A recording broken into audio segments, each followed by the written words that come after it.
BTTH life simulator system. अध्याय 171 गुरु शिष्य वार्तालाप। हान फेंग से निपटने की योजना पर चर्चा करने के बाद माहौल अचानक शांत हो गया। सू कियान, हु गान, साथ ही एल्डर हो ने आखिरकार अपना ध्यान जियो यीजियान और किंग लिन की ओर लगाया। वे दोनों कौन हैं? सू कियान ने अपना मुंह खोला और पूछा। जियोमिंग द्वारा वापस लाई गई दो महिलाओं के बारे में। उसने केवल उन पर एक त्वरित नज़र डाली थी, और अब जब पिछला मामला सुलझ गया था तो उसे इन अकेडमी के प्रभारी व्यक्ति के रूप में उनके बारे में पूछना था। ये शब्द सुनकर जियो यीजियान ने अपना सिर उठाया और किंग लिन के साथ ये देखते हुए कि एल्डर उन्हें घूर रहे थे, वे घबरा गए। वे दोनों वही हैं जिन्हें मैं बाहर से लाया हूं। वे दोनों असाधारण रूप से प्रतिभाशाली हैं। दोनों की घबराहट देखकर जियोमिंग ने उन्हें एक मुस्कान दी और शांति से समझाया। इन अकेडमी एल्डर प्रतिभाशाली लोगों को इन अकेडमी में ला सकता है। प्रथम एल्डर, मैंने ऐसा करके कोई गलती नहीं की, है ना? तो यह इस तरह है, मुझे लगा कि तुम बाहर जाने के बाद खुद को प्रबुद्ध कर चुके हो और ओल्ड हुओ को अपने प्रशिक्षु से दो बहुएं मिलने वाली थीं। हे। सुकियान ने अपना सिर हिलाया और हंसा। इन शब्दों ने घबराए हुए जियाओ यीजियान और किंग लिन को थोड़ा सा शर्मसार कर दिया। जियाओ मिंग ने थोड़ी खांसी की। अगर वह जियाओ यीजियान था तो ठीक था, लेकिन किंग लिन की उम्र के साथ क्या वह जानवर जैसा दिखता था? बूढ़े विकृत व्यक्ति है। बोडोंग के बारे में सोचते हुए जियाओ मिंग ने सोचा कि क्या सभी बूढ़े लोग उम्र के साथ ऐसे ही हो जाते हैं। यह न जानते हुए कि जियाओ मिंग उसके बारे में क्या सोच रहा था, सू कियान ने पूछना जारी रखा। हालांकि प्रतिभाशाली होने के लिए उनकी प्रशंसा करने के लिए उनके सबसे उत्कृष्ट गुण क्या हैं? सू कियान ने फिर से कुछ जिज्ञासा के साथ पूछा। उसके पास एक डू पूर्वज की ताकत थी और दो महिलाओं जियाओ यीजियान और किंग लिन की ताकत उसकी निगाहों के नीचे छिपी नहीं रह सकती थी। ये सच था कि सफ़ेद कपड़े वाली महिला के पास कम उम्र में 9 सितारा डू मास्टर की ताकत थी, और हरे रंग की लड़की अब 12 या 13 साल की थी और उसके पास 9 सितारा डू ZQE की ताकत थी। वे जियानान अकादमी के 99% छात्रों को हरा सकते थे। ये वास्तव में एक प्रतिभा माना जाता था। हालांकि जियाओ मिंग की नज़र में जो 6 वर्षीय डू मास्टर, 8 वर्षीय डू ग्रैंड मास्टर और 15 वर्षीय डू सम्राट था, ये कुछ भी नहीं होना चाहिए, है ना? जियाओ मिंग दोनों को इतना सम्मान क्यों देता था? सुकियान थोड़ा हैरान था, जैसा कि उसके बगल में एल्डर हो और हुगान थे। उनके हैरान चेहरे को देखकर इसके बारे में सोचने के बाद हर कोई जल्दी या बाद में वैसे भी जान जाएगा, इसलिए उसने बस इसे छिपाना बंद कर दिया। उन दोनों के पास विशेष शारीरिक बनावट है। जियाओ यीजियान के पास शोकपूर्ण विष शरीर है और किंग लिन के पास triple Z green snake flower pupils हैं। सुकियान और अन्य कई वर्षों से महाद्वीप में घूम रहे थे और उनका ज्ञान असाधारण था, इसलिए उन्होंने स्वाभाविक रूप से इन दो विशेष शारीरिक बनावट के नामों के बारे में सुना था। जैसे ही जियाओ मिंग के शब्द कहे गए, तीनों लोगों के चेहरे पर बेचैनी छा गई और फिर उनके चेहरे पर अविश्वास की भावना उभर आई। क्या ये सच है? सुकियान ने पूछा। स्वाभाविक रूप से ये सच है। जियाओ मिंग ने पूरे विश्वास के साथ सिर हिलाया। आपको इन दो विशेष शारीरिक बनावटों की भयावहता पता होनी चाहिए और यह भी समझना चाहिए कि मैंने क्यों कहा कि उनमें असाधारण प्राकृतिक प्रतिभा है ना? तथ्य यह है कि वे अब उतने मजबूत नहीं हैं। ये पूरी तरह से उनके द्वारा पहले खोए गए समय के कारण है। ये दोनों शारीरिक बनावटें वास्तव में भयानक हैं और उन्हें राक्षसी कहा जा सकता है। कोई आश्चर्य नहीं कि आप उन्हें इतना सम्मान देते हैं। बगल में हुगान ने आश्चर्य व्यक्त किया। स्काई सरपेंट मैंशन में एक बार एक हेडमास्टर था जो triple Z green snake flower पुतलियों का स्वामी था, और उस अवधि के दौरान स्काई सरपेंट मैंशन को उत्तर पश्चिमी क्षेत्र का हेगमोन माना जा सकता था। ये भयानक जहर शरीर भी बुरा नहीं है, हालांकि इस काया से निपटना थोड़ा मुश्किल है। भयानक जहर शरीर के हर स्वामी की मौत एक दयनीय मौत हुई है। सुकियान ने भौहें सिकोड़ते हुए कहा। भयानक जहर शरीर फट सकता है, और एक बार ऐसा हुआ तो जियो यीजियान की मौजूदा ताकत के साथ उन्हें कुछ नहीं होगा, लेकिन छात्र उस तरह की जहरीली गैस का विरोध नहीं कर पाएंगे। बैठे हुए एल्डर हुओ का चेहरा इस भयानक जहर शरीर का नाम सुनते ही गंभीर हो गया और उसने कहा, इसके अलावा ऐसे लोगों के रिकॉर्ड हैं जिनके पास भयानक जहर शरीर था, जिन्होंने अपने व्यक्तित्व को मौलिक रूप से बदल दिया और दुष्ट जहर मास्टर बन गए जो आनंद के लिए शहरों को जहर देते थे। जियाओ मिंग, आपके लिए उसे अपने साथ रखना सुरक्षित नहीं है। अपनी सीट से जियाओ यीजियान ने सुकियान और जियाओ मिंग के गुरु की बातें सुनी, जिससे उसने फिर से अपना सिर नीचे कर लिया। उसके नाजुक हाथ कसकर बंद हो गए। वह इस समय बहुत असहाय महसूस कर रही थी। न केवल वह जियाओ मिंग को धमकी देने वाले शक्तिशाली लोगों से निपटने में मदद करने में असमर्थ थी, बल्कि वह इस समय उसके लिए एक उपद्रव भी बन रही थी, यहाँ तक कि उसका गुरु भी उससे उसके बारे में सवाल कर रहा था। इन नकारात्मक विचारों के तहत उसका मूड तेजी से गिरने लगा, इस हद तक कि उसने एक पल के लिए ये भी सोचा कि उसने आज सुबह उससे जो शब्द कहे थे वे एक मजाक के अलावा कुछ नहीं थे। जियाओ मिंग को अपने गुरु के अस्वीकृति भरे शब्दों से थोड़ा अजीब लगा, लेकिन जब उसने जियाओ यीजियान की भावनाओं में बदलाव महसूस किया तो उसके पास सोचने का समय नहीं था और उसने तुरंत बोल दिया, जियान एर कभी भी ऐसी इंसान नहीं होगी, वह हमेशा से एक सौम्य और दृढ़ लड़की रही है। इसके अलावा वह अपनी साधना में बहुत मेहनती रही है और बहुत जल्द ही वह जियानान अकादमी का स्तंभ बन जाएगी।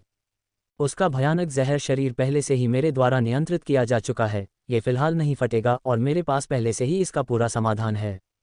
इसलिए मैं अकादमी से भयानक जहर शरीर की समस्या को स्थायी रूप से हल करने के लिए मदद मांगना चाहता हूँ। मुझे अभी भी 7वें दर्जे के स्काई जहर ड्रैगन बिच्छू जानवर का एक राक्षस कोर याद आ रहा है और मैं अकादमी के चैनलों के माध्यम से इसके बारे में पूछना चाहूँगा, जियाओ मिंग ने कहा। 7वें रैंक के sky poison dragon scorpion beast का मॉन्स्टर कोर बीमा के रूप में काम करेगा, इसलिए अगर कोई इसे प्राप्त कर सकता है तो सबसे अच्छा है। ये सुनकर कि जियाओ मिंग ने उसका बचाव और देखभाल कैसे की, अकादमी से मदद मांगने तक, जियाओ यीजियान के दिमाग में काले बादल तुरंत साफ हो गए। उसकी जगह उसके दिल में एक गर्मजोशी भरी भावना दौड़ गई और जब उसने अपना चेहरा थोड़ा ऊपर उठाया तो उसे एहसास हुआ कि उसकी छोटी बहन किंगलिन उसके पास आ गई है और एक मुस्कान के साथ उसने धीरे से कहा, बहन जियान एर, यंग मास्टर पर भरोसा करो। उसकी बातें सुनने के बाद जियाओ यीजियान के चेहरे पर एहसास की झलक दिखाई दी। किंगलिन की ओर मुस्कुराहट के साथ सिर हिलाने के बाद जियाओ यीजियान ने अपने बालों को ठीक किया और अपने सामान्य शांत व्यक्तित्व को पुनः प्राप्त किया। बस इतना ही कि जब भी वह जियाओ मिंग को देखती उसके चेहरे पर एक दृढ़ निश्चयी भाव दिखाई देता, मानो उसने कुछ तय कर लिया हो। बेशक बड़ों ने भी जियाओ यीजियान के आंतरिक संघर्ष को देखा था और जब उन्होंने देखा कि वह किस गति से अपने मूड को बना रही है तो वे संतुष्टि में आंतरिक रूप से सिर हिलाए बिना नहीं रह सके। वह जियाओ मिंग की देखभाल करने के योग्य थी। एक जहर मास्टर के लिए भावनाओं को नियंत्रित करना एक महत्वपूर्ण कारक था और यह उसके लिए और भी अधिक था, जिसका एक विशेष शरीर था जो खुद के लिए और उसके आसपास के अन्य लोगों के लिए बेहद खतरनाक था। हालांकि वे उसके पिछले व्यवहार से बिल्कुल भी असंतुष्ट नहीं थे, इसके बजाय उसने मौजूद बड़ों की दयालु नज़र अर्जित की। ओह, क्या आपके पास दुखद जहर शरीर के लिए कोई तरीका है? बातचीत जारी रखते हुए सुकियान ने आश्चर्यचकित स्वर में बात की, क्योंकि उसने जियाओ मिंग को शोकपूर्ण विष शरीर को नियंत्रित करने की एक विधि के बारे में कहते हुए सुना और खुद को पूछे बिना नहीं रह सका, इस बार जब तुम बाहर गए तो तुम्हें वास्तव में क्या अनुभव हुआ? मुझे संयोग से पता चला। जियाओ मिंग ने आगे कुछ भी समझाने के इरादे के बिना अपना सिर हिलाया। जियान, जो एक कुर्सी पर बैठी थी और अपने छोटे पैरों को हिला रही थी, ने जियाओ मिंग का जवाब सुनकर अपनी आंखें घुमाईं। जब वे दूर थे तब वह मूल रूप से पूरे समय जियाओ मिंग के साथ थी। वह अच्छी तरह से जानती थी कि जियाओ मिंग के सामने कौन से अवसर आते हैं और उनमें से किसी का भी इस विधि से कोई लेना देना नहीं था। हालांकि जानना एक बात थी, जियान इसके बारे में कभी कुछ नहीं कहती थी। ओह, शोकपूर्ण जहर शरीर की विशेष काया होने से उसकी साधना जल्दी बढ़ जाएगी, लेकिन उसे ऐसी यातना से गुजरना होगा जो सामान्य लोगों के लिए असहनीय है। हम देख सकते हैं कि वह बहुत दृढ़ लड़की है, लेकिन यह उसके लिए भी अच्छा है कि आपके पास एक समाधान है। अब 7वें रैंक के sky poison dragon scorpion beast monster core के बारे में मैं आपको इसे खोजने में मदद करने जा रहा हूं। हालांकि मॉन्स्टर कोर की इस रैंक के साथ एक विशिष्ट जादुई जानवर होने के नाते इसे खोजने की कठिनाई काफ़ी अधिक होगी, इसलिए आपको मानसिक रूप से तैयार रहना चाहिए। जियाओ मिंग ने यह दिखाने के लिए अपना सिर हिलाया कि वह समझ गया है। इसके बाद एक मौन समझ में बड़ों ने किंगलिन और जियाओ यीजियान के शरीर के बारे में फिर से बात नहीं की। इसके बजाय उन्होंने जियाओ मिंग को अपनी साधना से संबंधित चीज़ों के बारे में बात करने के लिए खींच लिया। इस दौरान जियान ऊब गया और वहां से भाग जाना चाहता था, लेकिन इससे पहले कि वह सफल हो पाती, उसे जियाओ मिंग ने पकड़ लिया और बाद में उसे जियाओ यीजियान और किंगलिन को अपने आंगन में ले जाने के लिए नियुक्त किया। जियान के जाने के आधे घंटे बाद जियाओ मिंग और बड़ों ने आखिरकार अपनी बातचीत समाप्त की। फिर वे पहले बुजुर्ग के अध्ययन से चले गए। ...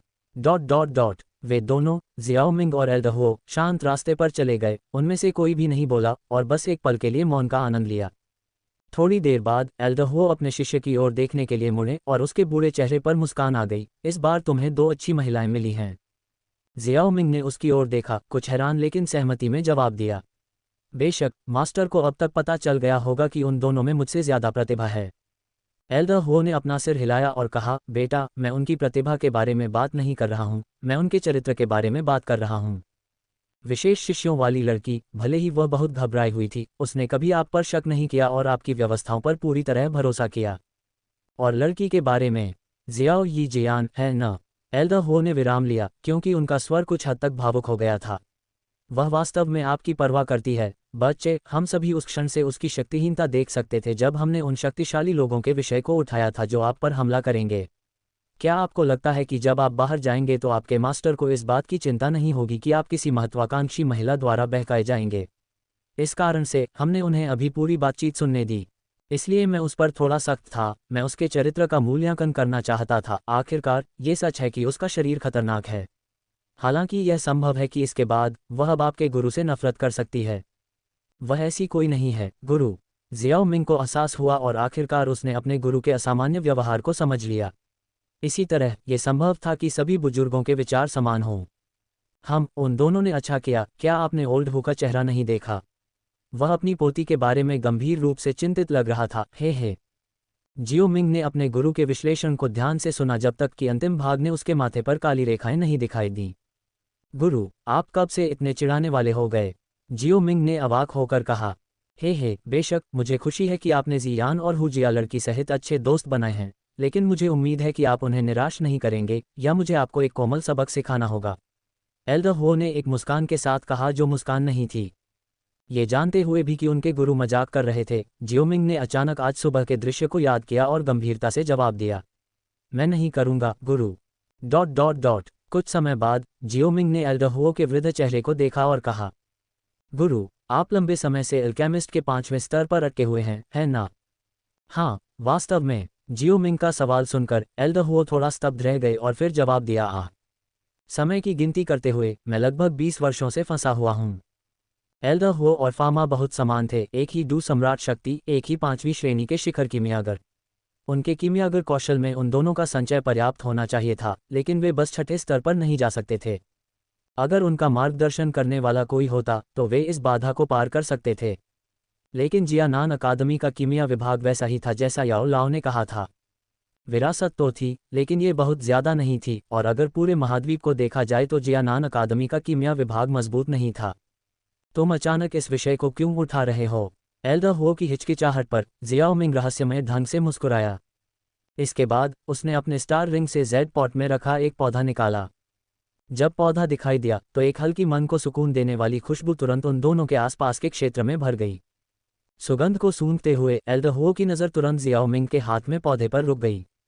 पौधा हरे रंग का था और पौधे के शीर्ष पर 7 रंगों वाला एक फूल धीरे धीरे खिल रहा था, और जब फूल खिल गया तो एल्डर हो को यह महसूस करके थोड़ा आश्चर्य हुआ कि 7 रंग धीरे धीरे बदल रहे थे, जिससे यह एक जादुई रूप दे रहा था।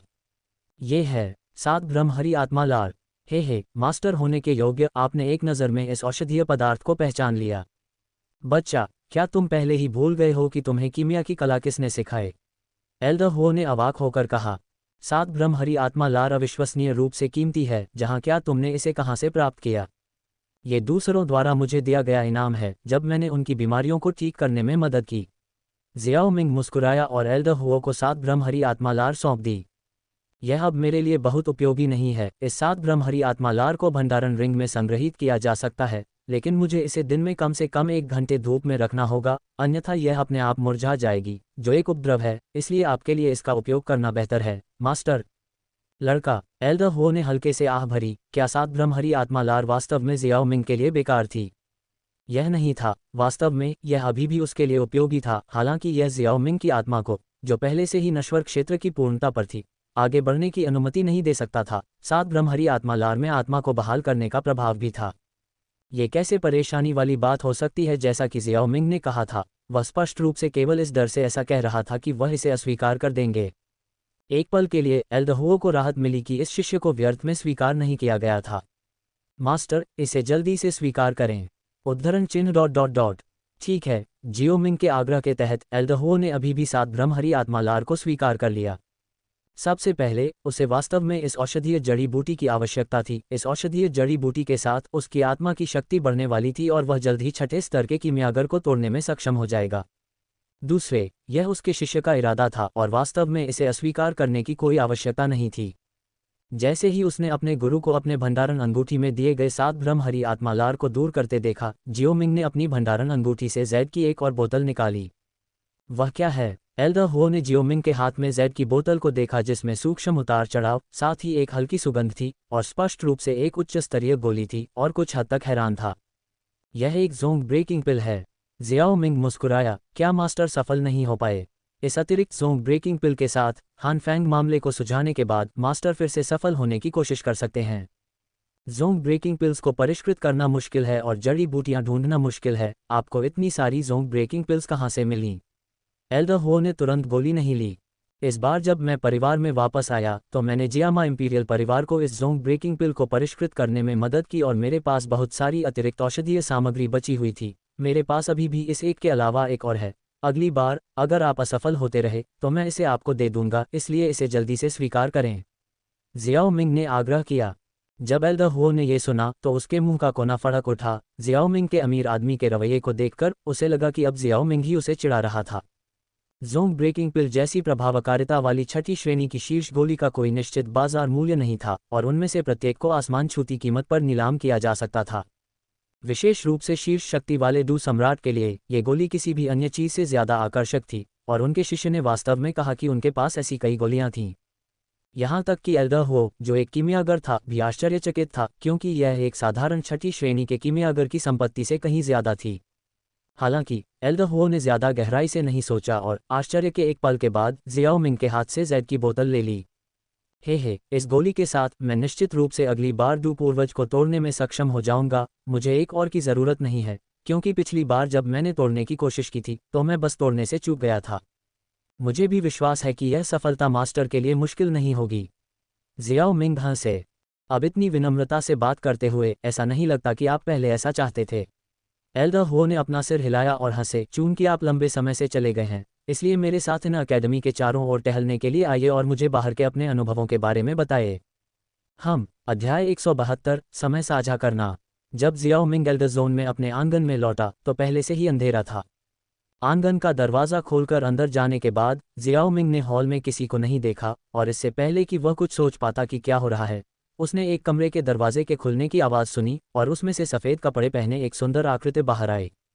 जब सफ़ेद कपड़े पहने आकृति ने जियाओ मिंग को देखा तो उसके नाजुक चेहरे पर मुस्कान आ गई और उसने कहा, जियाओ मिंग, तुम वापस आ गई। हम मीटिंग खत्म होने के बाद मैं अपने गुरु से मिल गई। वैसे जियानेर सब कहाँ हैं? जियाओ मिंग ने उत्सुकता से पूछा। बहन जियान हमें आंगन में छोड़ने आई थीं और कुछ ही देर बाद वह फिर से चली गईं। उन्होंने कहा कि वह कुछ कैंडी लेने जाएंगी। जियाओ ने हैरान चेहरे के साथ कहा, उन्हें उम्मीद नहीं थी कि अकादमी में कैंडी होगी। जियाओ मिंग ने व्यंग्यात्मक ढंग से मुस्कुराते हुए कहा, उसे पहले से ही पता था कि कैंडी जियान किस बारे में बात कर रही थी, लेकिन चूंकि उसने पहले से ही कल्पना कर ली थी कि ऐसा कुछ होगा, इसलिए उसने कुछ नहीं कहा और सुनना जारी रखा। जियाओ जियान ने नर्म आवाज में कहा, उसका सिर थोड़ा नीचे झुका हुआ था। छोटी बहन किंगलिन ने दोपहर में कुछ और अभ्यास किया। उसने कहा कि वह जल्द से जल्द बुरे लोगों को हराने में आपकी मदद करना चाहती थी। अब वह सो गई है। उसकी बातें सुनकर जियाओ मिंग ने कुछ सोचा और जियाओ जियान के चेहरे को और ध्यान से देखा और बता सकता था कि वह बहुत थकी हुई लग रही थी, जैसे कि उसने खुद को बहुत ज्यादा थका दिया हो। ये देखकर जियाओ मिंग समझ गया कि क्या हुआ था और उसने चिंता के साथ उसके पास जाकर कहा, तुम दोनों में से किसी को भी खुद को ज्यादा थका देने की जरूरत नहीं है, खासकर तुम जियानर। आज जो हुआ उसे गलत मत समझो। उसके शब्द अचानक बंद हो गए। जियाओ जियान के नाजुक हाथों को अपने लबादे को कसते हुए और उसके खूबसूरत चेहरे को अपनी छाती के पास महसूस करते हुए जियाओ मिंग दंग रह गया। आखिरकार उसने कुछ सेकंड बाद प्रतिक्रिया की जब उसने महसूस किया कि उसके हाथ थोड़े कांप रहे थे, जिससे उसे और कुछ सोचने की ज़रूरत नहीं पड़ी और उसने उसे हल्के से गले लगा लिया, जबकि उसका एक हाथ धीरे से उसके बालों को सहला रहा था। जियाओ जियान की त्वचा पर मौजूद विषाक्त पदार्थ उसके शरीर के अंदर घुस गए, लेकिन जियाओ मिंग ने इसकी परवाह नहीं की और उन्हें दूर करने के लिए बस अपने डुक्यू को हल्के से प्रसारित किया। बड़े हॉल में सन्नाटे के अलावा समय समय पर केवल हल्की सी सिसकियां ही सुनाई दे रही थीं। कुछ मिनटों के बाद सिसकियों की आवाज़ बंद हो गई और जियाओ मिंग ने अपनी छाती के पास से एक धीमी आवाज़ सुनी। जब से हम मिले हैं तब से तुमने हमेशा मेरा ख्याल रखा है, यहाँ तक कि अब भी, बिना ये जाने कि क्या हो रहा है, तुम अभी भी मेरा ख्याल रखती हो। उसकी बातें सुनकर जियाओ मिंग के होठों पर एक हल्की मुस्कान उभरी और उसका एक हाथ उसके बैंगनी बालों को सहलाता रहा। मैं कैसे न कर सकता था। जिस क्षण से मैंने तुम्हें अपने साथ रखने का फैसला किया, तुम्हारी भलाई मेरी चिंताओं का हिस्सा बन गई। अपने खूबसूरत चेहरे पर उदासी के साथ जियाओ जियान लड़खड़ाती आवाज़ में बोली, मैंने पहले कभी ऐसा महसूस नहीं किया, यह एहसास कि कोई मेरी परवाह करता है। ये बहुत अच्छा लगता है। मुझे हमेशा डर लगता था कि तुम मुझे नापसंद करने लगोगे और परिणामस्वरूप मुझे छोड़ दोगे। इस एहसास को खोने से बचने के लिए मैं स्वार्थी हो गया हूँ। उद्धरण चिन्ह डॉट डॉट डॉट। याद है जब हमने है बोडोंग के मैप स्टोर में अपने बचपन के बारे में बात की थी। महम स्वाभाविक रूप से जियाओ मिंग को ये याद था, आखिरकार जब उसने आखिरकार अपना एकांतवास समाप्त किया और जियाओ यीजियान और किंग लिन को निर्देश देना शुरू किया, तो औषधीय स्नान दुर्घटना भी उसी समय हुई थी। जब उसने जियाओ यीजियान को उसके जहर पर बेहतर नियंत्रण पाने में मदद की, तो वे आराम करते समय अपने बचपन और अन्य अनुभवों के बारे में बात करते थे, और उस समय जियाओ यीजियान ने जो कुछ उसे बताया था उसके अनुसार अपने माता पिता को खोने के बाद वह जियामा साम्राज्य के उत्तरी शहरों में से एक में एक छोटे से अनाथालय में पली बड़ी थी।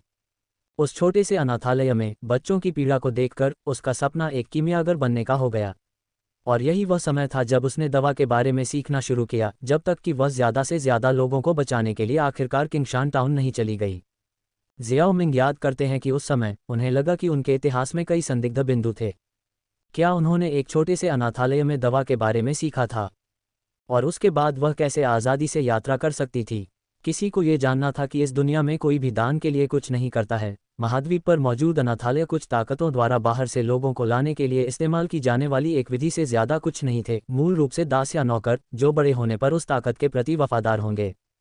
और जियाओ यीजियान जैसी प्रतिभा वाले किसी व्यक्ति के लिए बाद में उन्हें जाने देने की संभावना मूल रूप से शून्य थी।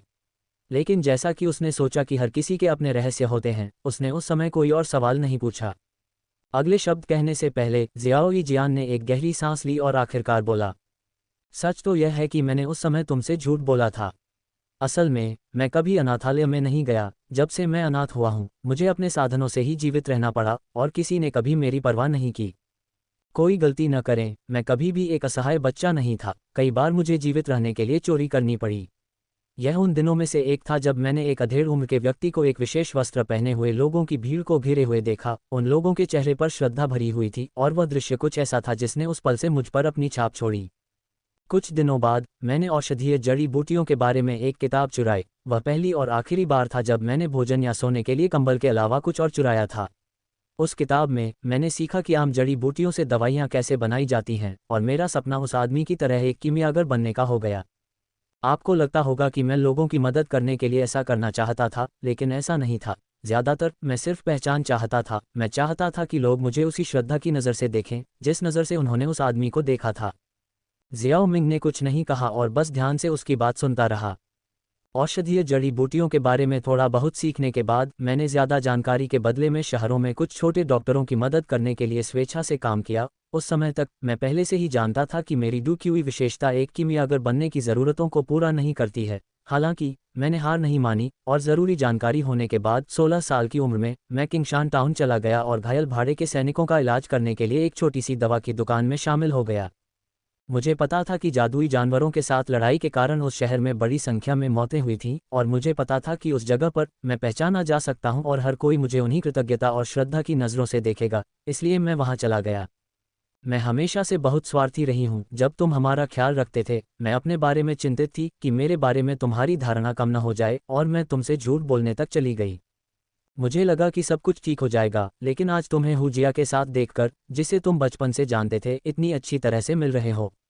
दोपहर में जो कुछ हुआ उसके अलावा मुझे एहसास हुआ कि चीज़ें अब इस तरह नहीं चल सकती। मुझे पता है कि अब तुम्हें मुझसे नफरत होनी चाहिए। मुझे लगता है कि मैं तुम्हारी देखभाल के लायक नहीं हूँ, नहीं किंग लिन और जी यान जैसी अच्छी बहनों के लायक हूँ। मैं समझूंगी कि अगर तुम अब मुझे फिर से नहीं देखना चाहते हो।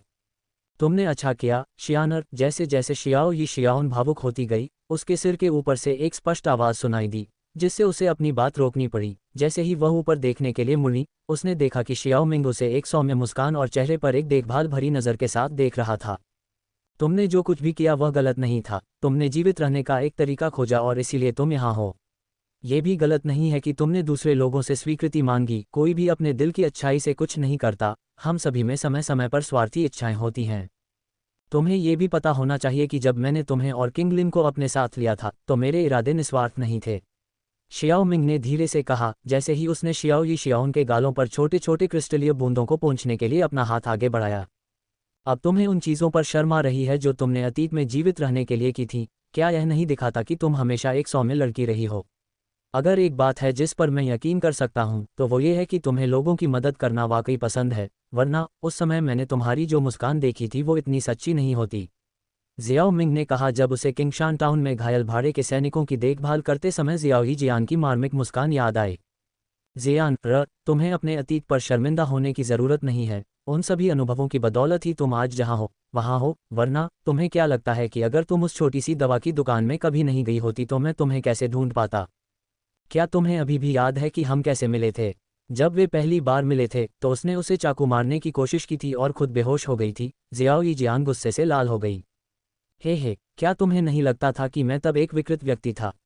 ये सामान्य बात है कि उस समय तुम्हें मुझ पर शक था, लेकिन फिर तुमने मेरे साथ ज़्यादा समय बिताया और आखिरकार मुझे बेहतर तरीके से समझने लगी। इसी तरह मैं तुम्हारे एक आदर्श संस्करण से मिलने का इंतजार नहीं कर रहा हूँ, बल्कि असली तुमसे मिलने का इंतजार कर रहा हूँ। इसके अलावा तुमने बचपन से जो हासिल किया है वह अविश्वसनीय है। वास्तव में जियाओ मिंग बहुत प्रभावित हुई। उसकी मदद करने वाला कोई नहीं होने के बावजूद जियाओ जियान इतनी कम उम्र में इतना कुछ सीखने में सक्षम थी और उसे खोजने से पहले एक सभ्य स्तर तक खेती भी की।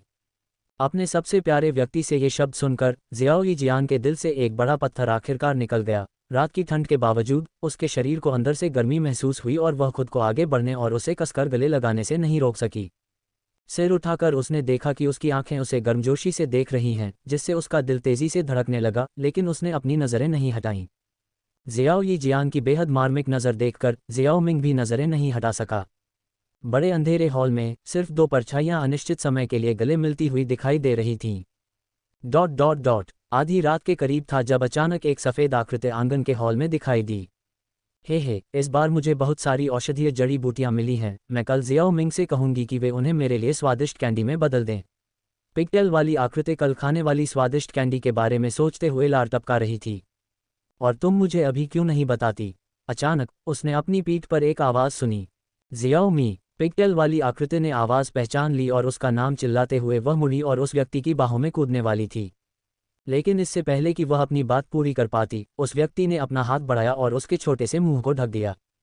इतना जोर से मत बोलो जियान, जियानर और किंगलिन दोनों पहले से ही सो चुके हैं। इसके बजाय तुम मुझे क्यों नहीं समझाती कि तुम्हें वे जड़ी बूटियां कहाँ से मिलीं? बोलने के बाद जियाओ मिंग ने धीरे से अपना हाथ उसके मुंह से हटाया और आंखें घुमाते हुए कहा, हे जियाओ मिंग, अच्छा हुआ कि तुम यहाँ हो। ओह हाँ, ये जड़ी बूटियाँ। मैंने उन्हें जड़ी बूटी वाओ नहीं, अकादमी के बाहर पर्वत श्रृंखला से प्राप्त किया। मैं चाहता हूँ कि तुम उन्हें समृद्ध गोलियां बनाओ। जियान ने अपनी आवाज़ को पूरी तरह से जियाओ मिंग की ओर मोड़ते हुए कहा, जैसे ही वह उसकी बाहों में कूद गई और अपना छोटा सा सिर उसकी छाती पर हिलाया। अचानक जियाओ मिंग की छाती पर एक अजीब लेकिन जानी पहचानी खुशबू महसूस करते हुए जियान ने अचानक अपनी हरकतें रोक दीं। जियाओ मिंग को पहले से ही पता था कि यह परिणाम होगा, लेकिन वह आज अच्छे मूड में था, इसलिए उसने उससे सवाल करना जारी नहीं रखा। इसके बजाय उसने उसके बैंगनी बालों को सहलाते हुए कहा, ठीक है, लेकिन आपने आज लड़कियों को अकेला छोड़ दिया। कई दिनों तक मैं हान फेंग और कंपनी को आकर्षित करने के लिए गोलियों को परिष्कृत करने में व्यस्त रहूंगी, इसलिए मुझे उनकी देखभाल करने के लिए आपको लंबे समय तक रहने की आवश्यकता है। जियाओ मिंग, मैं भी शामिल होना चाहता हूँ। अपने होश में आते हुए जियान ने तुरंत कहा।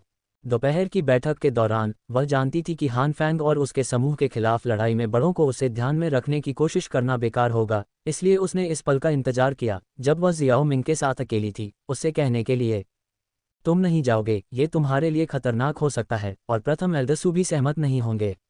जियाओ मिंग ने अपना सिर हिलाया। हालांकि उसने सोचा था कि जियान खुद की देखभाल कर सकती है, लेकिन उसे जोखिम में डालना वास्तव में आवश्यक नहीं था। इसके अलावा जियान स्थिर नहीं रह सकती थी और उसका एक ही स्थान पर कई दिनों तक इंतजार करना कुछ ऐसा था जिसकी वह कल्पना भी नहीं कर सकता था। जियाओ मिंग, मुझे कुछ नहीं होगा, मैं भी तुम्हारे साथ लड़ना चाहता हूँ। क्या तुम सच में चाहते हो कि जब कोई तुम पर हमला करना चाहे तो मैं कुछ न करूँ? थोड़ी सी चर्चा के बाद जियाओ मिंग ने हार मान ली और उसे शामिल होने देने के लिए सहमत हो गया, इस शर्त पर कि वह केवल दो किंग्स के बीच लड़ाई में भाग लेगी। जियान व्यवस्था से संतुष्ट थी और औषधीय जड़ी बूटियां जियाओ मिंग को सुरक्षित रखने के लिए देने के बाद वह संतुष्ट होकर अपने कमरे में चली गई। अपने बिस्तर पर लेटने के बाद जियाओ मिंग ने अपना दिन याद करना शुरू किया। पहले हुजिया का आगमन, फिर जियाओ जियान के साथ स्थिति और अंत में जियान की शरारतें। उसे लगने लगा कि महिलाओं की तुलना में सेना के उन उच्च पदों से निपटना आसान था। लेकिन फिर उसे यूं और मेडुसा की याद आई, जिससे उसे अब समझ में नहीं आया कि क्या सोचना है। जब जियाओ मिंग निरर्थक विचारों में लीन था तो उसके कमरे के बाहर छोटे छोटे कदमों की आवाज़ सुनाई दी। इन छोटे छोटे कदमों की आवाज़ सुनकर जियाओ मिंग ने लाइट स्टोन को चालू किया और अजीब तरह से खड़ा हो गया। जियान मुझे कुछ बताना भूल गई, लेकिन वह अपनी स्थानिक शक्ति का उपयोग क्यों नहीं करती? दरवाजा खोलते ही जियाओ मिंग को एहसास हुआ कि उसने गलती की है। एक छोटी लड़की जिसके बाल चोटीदार थे और जिसकी आंखें हरे रंग की थीं, दरवाजे के पीछे खड़ी थी। अपनी छोटी बाहों में उसने एक तकिया कसकर पकड़ रखा था और उसकी नींद भरी आंखें सीधे जियाओ मिंग के सुंदर चेहरे पर देख रही थीं। वह किंगलिन के अलावा और कौन हो सकता था? किंगलिन, तुम इतनी रात को यहाँ क्या कर रही हो? जियो मिंग ने हैरानी से पूछा। किंगलिन यंग मास्टर के साथ सोना चाहती है। किंगलिन ने लाल चेहरे के साथ उत्तर दिया, लेकिन उसकी आंखों में उम्मीद थी। तुम मेरे साथ अचानक क्यों सोना चाहती हो? ऐसा इसलिए है क्योंकि किंगलिन के अनुसार उसे बार बार बुरे सपने आ रहे थे और उसने कहा कि इसका समाधान यह है कि वह उसके साथ सोने जाए। जब जियो मिंग ने उससे पूछा कि वह अपनी बहन जियान एर के साथ क्यों नहीं गई, तो किंगलिन ने घबराते हुए जवाब दिया कि उसने कुछ समय के लिए उसके साथ सोने की कोशिश की, लेकिन ये काम नहीं किया। फिर भी उसे यकीन है कि यह उसके साथ काम करेगा। इससे जियो मिंग पूरी तरह से अवाक रह गया। वह और जियो यी जियान हाल ही तक पूरी रात बात करते रहे थे। वह अपने कमरे में भी नहीं गई थी। जाहिर है किंगलिन अपने कमरे में शांति से सो रही थी और जियान की चीख से जाग गई और किसी कारण से वह उसके साथ आकर सोना चाहती थी और उसने ये बहाना बनाया। रास्ता। यही कारण था कि उसे पता ही नहीं चला कि रात के अधिकांश समय में जियाओ यी जियान उसके कमरे में नहीं थी। जियाओ मिंग ने आह भरी, लेकिन जब उसने उसकी थकी हुई छोटी आंखें देखीं तो वह मना नहीं कर सका और उसे कमरे में आने दिया। जब वे बिस्तर पर थे तो उसने किंगलिन के लिए जगह बनाई और उन दोनों के बीच में उसने जो तकिया लाया था उसे व्यवस्थित किया ताकि वह आराम से सो सके। फिर उसने उसकी चोटी खोलने में उसकी मदद की और उसे एक कंबल दिया। उत्साहित होकर किंगलिन, जिसके बाल खुले थे, खुशी से बिस्तर पर अपनी जगह पर लुढ़क गई। हरे बालों की एक छोटी सी गेंद की तरह लग रही थी और थोड़ी देर बाद वह आखिरकार अपने तकिए को गले लगाकर सो गई। किंगलिन को सोते हुए देखकर जियाओ मिंग ने हल्के से मुस्कुराया, लाइट स्टोन को बंद कर दिया और बिस्तर पर चला गया। 20 मिनट भी नहीं बीते थे कि जियाओ मिंग ने महसूस किया कि एक नर्म शरीर उसे ऑक्टोपस की तरह कसकर गले लगा रहा है। अपनी आंखें खोलकर उसने देखा कि किसी को आश्चर्य नहीं हुआ, ये किंगलिन थी जो उसे गले लगा रही थी और वह अभी भी सो रही थी। आगे देखने पर उसने महसूस किया कि दोनों तकिया जो किंगलिन ने लाया था और कंबल जो उसने उसे दिया था अजीब तरह से उड़ गए थे। अपना सिर हिलाते हुए और थका हुआ महसूस करते हुए जियाओ मिंग ने अपना कंबल लिया और उसे उड़ा दिया और उसे हल्के से गले लगाया और गहरी नींद में सो गया। कुछ मिनट बाद जियाओ मिंग की सांसों की आवाज़ सुनकर किंगलिन के होठों पर एक हल्की मुस्कान उभरी। अध्याय 173 औषधि सम्राट का आगमन। जियो मिंग और सुकियान द्वारा योजना स्थापित करने के कुछ दिनों बाद सुकियान ने इसे लागू करना शुरू कर दिया। पहला ये था कि बाकी सभी बुजुर्गों को रद्द कर दिया जाए और उन्हें अकादमी में वापस बुलाया जाए ताकि हानफेंग के आने पर वे दुश्मन का सामना कर सकें। दूसरा ये था कि blazing sky QE refining tower की निगरानी बढ़ाई जाए। हानफेंग इन अकादमी की फॉलन हॉट फ्लेम की वजह से कई सालों से ब्लैक कॉनक क्षेत्र में था और जब वह हमला करने आया तो वह सबसे पहले blazing sky QE refining tower पर हमला कर सकता था। सुकियान को इस बात का डर नहीं था कि हानफेंग आसानी से फॉलन हॉट फ्लेम ले सकता है। हानफेंग के पास स्वर्गीय लॉ को जल्दी से लेने की क्षमता नहीं थी। उसे डर था कि जब फॉलन हॉट फ्लेम उग्र हो जाएगी तो ये परेशानी का सबब बन जाएगा और उन्हें खुद को उससे बचाना होगा। तीसरी बात यह थी कि जियाओ मिंग के स्थान की खबर फैलाई जाए ताकि समय आने पर हानफेंग गलत जगह न जाए। चूंकि जियानान अकादमी ने जानबूझकर इसका खुलासा किया था, इसलिए हानफेंग को स्वाभाविक रूप से पता था कि जियाओ मिंग गोलियों को परिष्कृत करने के लिए इन अकादमी में रह रहा था। इससे वह, जो अपना स्थान जानने की कोशिश कर रहा था, बहुत खुश हुआ, यह नहीं जानते हुए कि यह जियानान अकादमी द्वारा उसके लिए बिछाया गया जाल था और केवल यह महसूस कर रहा था कि योजना अच्छी तरह से चल रही थी। दोनों पक्षों की साजिशों के बीच समय धीरे धीरे बीतता गया। ... ऊंचे हरे भरे पर्वत शिखरों में हरे भरे अंधेरे में चमकीली लाल लपटें झांक रही थीं, जो जंगल को, जिसमें पहले नमी और ठंड का रंग था, गर्म और शुष्क बना रही थीं। जियाओ मिंग ने शांत भाव से औषधीय कड़ाही की ओर तेजी से उठती 10,000 जानवरों की लौ को देखा। जब उसने अपनी हथेली हिलाई तो जमीन पर पड़ी औषधीय सामग्री धीरे धीरे ऊपर उठी और आखिरकार कड़ाही में प्रवेश कर गई। जैसे ही जड़ी बूटियां कड़ाही में गईं, आग ने उन्हें घेर लिया और वे क्षण भर में ही सूख गईं।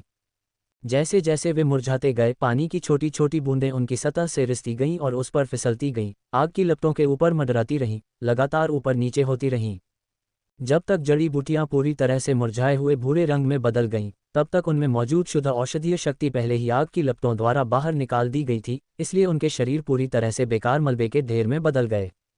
उसकी हथेली की हल्की सी लहर के साथ मुरझाई हुई औषधीय जड़ी बूटियां औषधीय कड़ाही से बाहर निकल गईं और अंत में घास पर गिर गईं, जो भूरे रंग की राख के ढेर में बदल गईं जो हवा के साथ बिखर गईं। क्या ये छठी स्तरीय कीमियागर गोली शोधन है? ये वास्तव में असाधारण है। कोई इसे जितनी बार भी देखे यह आश्चर्यचकित कर देगा। जियाओ मिंग की गोली शोधन के आसपास 5 बड़ी आकृतियां और एक युवा एक पेड़ के शीर्ष पर खड़े थे। 5 वरिष्ठ आकृतियां एल्डहुओ, सुकियान और साथ ही हुगान, वू तियानलैंग और लेयी नामक एक बाहरी अकादमी एल्ड थीं। युवा व्यक्ति जियान था और बोलने वाला व्यक्ति कोई और नहीं बल्कि हुगन था। जियाओ मिंग की तरल हरकतों को देखते हुए, जबकि वह गोलियों को परिष्कृत करना नहीं जानता था, हुगन को अभी भी लगा कि जियाओ मिंग बहुत शक्तिशाली था। आखिरकार जियाओ मिंग का सूक्ष्म नियंत्रण कुछ ऐसा था जो उनके पास नहीं था। आपने इसे पहले ही कई बार देखा है, आप अभी भी इतना उपद्रव क्यों कर रहे हैं? उसके बगल में एल्डहुओ आश्चर्यचकित नहीं था। जियाओ मिंग के गुरु के रूप में वो लंबे समय से जियाओ मिंग की गोली शोधन के राक्षसी पहलुओं के आदी हो गए थे और केवल यह महसूस किया कि जियाओ मिंग अपने गोली शोधन कौशल में उसके जाने से पहले की तुलना में थोड़ा आगे बढ़ गया था। अरे अरे, ऐसा लगता है कि यह आखिरी जोंग ब्रेकिंग पिल है ना? उसके बगल में लेयी ने अपनी आंखों में एक मजबूत लालसा के साथ जियाओ मिंग के सामने औषधीय कड़ाही को देखा।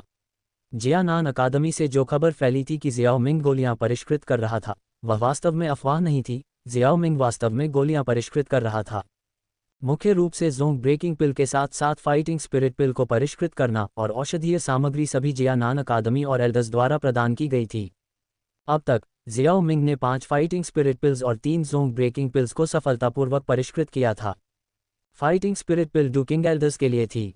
जोंग ब्रेकिंग पिल का अनुरोध वू तियानलैंग के साथ साथ 2 इनर अकेडमी एल्डर्स ने किया था। ये सुनने के बाद कि हुगान ने जियाओ मिंग से इस पिल को परिष्कृत करने के लिए कहा था, उन्होंने भी उसे परिष्कृत करने के लिए कहा। जिसे वह परिष्कृत कर रहा था वह आखिरी जोंग ब्रेकिंग पिल थी। यह जोंग ब्रेकिंग पिल भी लेयी नामक इस आउटर अकेडमी एल्डर के लिए थी। इसलिए वह उपस्थित सभी लोगों में सबसे अधिक चिंतित था। उसे गहरा डर था कि जियाओ मिंग पिल को परिष्कृत करने में विफल हो जाएगा, क्योंकि जियाओ मिंग पहले भी 3 बार विफल हो चुका था और जियानान अकादमी में भी जोंग ब्रेकिंग पिल के लिए बहुत अधिक औषधीय सामग्री नहीं थी। अपने बगल में बैठे लोगों को देखते हुए, जिनके पास पहले से ही जोंग ब्रेकिंग पिल्स थीं और वे अभी भी बकवास कर रहे थे, लेयी ने जल्दी से उन्हें चुप रहने के लिए कहा। उसे बहुत डर था कि वे जियाओ मिंग को प्रभावित करेंगे। हुगान और अन्य लोगों ने भी बात करना बंद करने की समझदारी दिखाई। हालांकि वे जियाओ मिंग से कुछ दूरी पर थे और उसे प्रभावित नहीं कर सकते थे, उन्हें वैसे भी अपने पुराने दोस्त के मूड का ख्याल रखना था, है न? बुजुर्गों की बातें सुनकर जियान ने अपनी आंखें घुमाईं। वह इतने दिनों से उन्हें बकवास करते हुए सुन रही थी कि उसे लगा कि वह ऊब से पागल हो जाएगी। लेकिन फिर जियाओ मिंग को गोलियों को परिष्कृत करने पर ध्यान केंद्रित करते हुए और पेड़ों के शीर्ष पर बुजुर्गों को देखकर उसकी आंखें चमक उठीं। हे, चूंकि कोई भी मुझ पर ध्यान नहीं दे रहा है, इससे कोई फर्क नहीं पड़ेगा कि मैं समय समय पर और जड़ी बूटियां लेने के लिए बाहर निकलूं, जिन्हें जियाओ मिंग बाद में मेरे लिए परिष्कृत कर सकता है। ऐसा नहीं है कि बुरे लोग मेरे जाने पर ही दिखाई देंगे, है न? अपने पुराने परिचितों, उस क्षेत्र के जादुई जानवरों के बारे में सोचते हुए, जिनके पास स्वादिष्ट जड़ी बूटियां होंगी जिन्हें वह उधार लेगी, उसने बहुत उत्साह के साथ पेड़ की शाखा पर अपने छोटे पैर घुमाए। सूर्यास्त फिर हुआ और जियाओ मिंग का चेहरा गंभीर होने लगा। एल्डहुओ बहुत स्पष्ट रूप से देख सकता था कि यह जोंग ब्रेकिंग पिल सम्लन के सबसे महत्वपूर्ण चरण में पहुंच गई थी। यदि वह सम्लन प्रक्रिया के दौरान एक छोटी सी भी गलती करता, तो जड़ी बूटियां जो पहले इतनी आसानी से परिष्कृत की गई थीं, एक पल में जल जाती। इसलिए भले ही जियाओ मिंग ने जोंग ब्रेकिंग पिल को कई बार परिष्कृत किया था, लेकिन वह जरा भी विचलित होने की हिम्मत नहीं करता था। हालांकि यह एक सम्लन था, लेकिन इसकी गति कछुए की रेंगने जैसी थी, बेहद धीमी।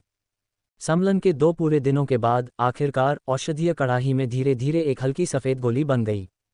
जिस क्षण इस गोली ने आकार लिया, दर्शकों ने स्पष्ट रूप से आसपास के स्वर्ग और पृथ्वी की ऊर्जा में उतार चढ़ाव महसूस किया, जैसे कि एक विशाल चट्टान को शांत झील में फेंक दिया गया हो, जिससे विशाल लहरें उठ रही हों। बाहर स्वर्ग और पृथ्वी की ऊर्जा के उतार चढ़ाव के जवाब में जियाओ मिंग का चेहरा बिल्कुल भी नहीं बदला। उसका दिमाग औषधीय कड़ाही में गोली के बदलावों पर पूरी तरह केंद्रित था, क्योंकि वह इस महत्वपूर्ण क्षण में विचलित होने का जोखिम नहीं उठा सकता था। जैसे जैसे समय बीतता गया, गोली का हल्का सफ़ेद आकार धीरे धीरे गोल होता गया और उसमें से एक चमकदार रोशनी निकली, जिसने उसे एक सफ़ेद रत्न में बदल दिया। जिस क्षण गोली चमकीली रोशनी में फूटी, ऊर्जा की लहरें सभी दिशाओं में फैल गईं, जिसमें औषधीय कड़ाही केंद्र में थी और निरंतर गति काफ़ी शानदार थी।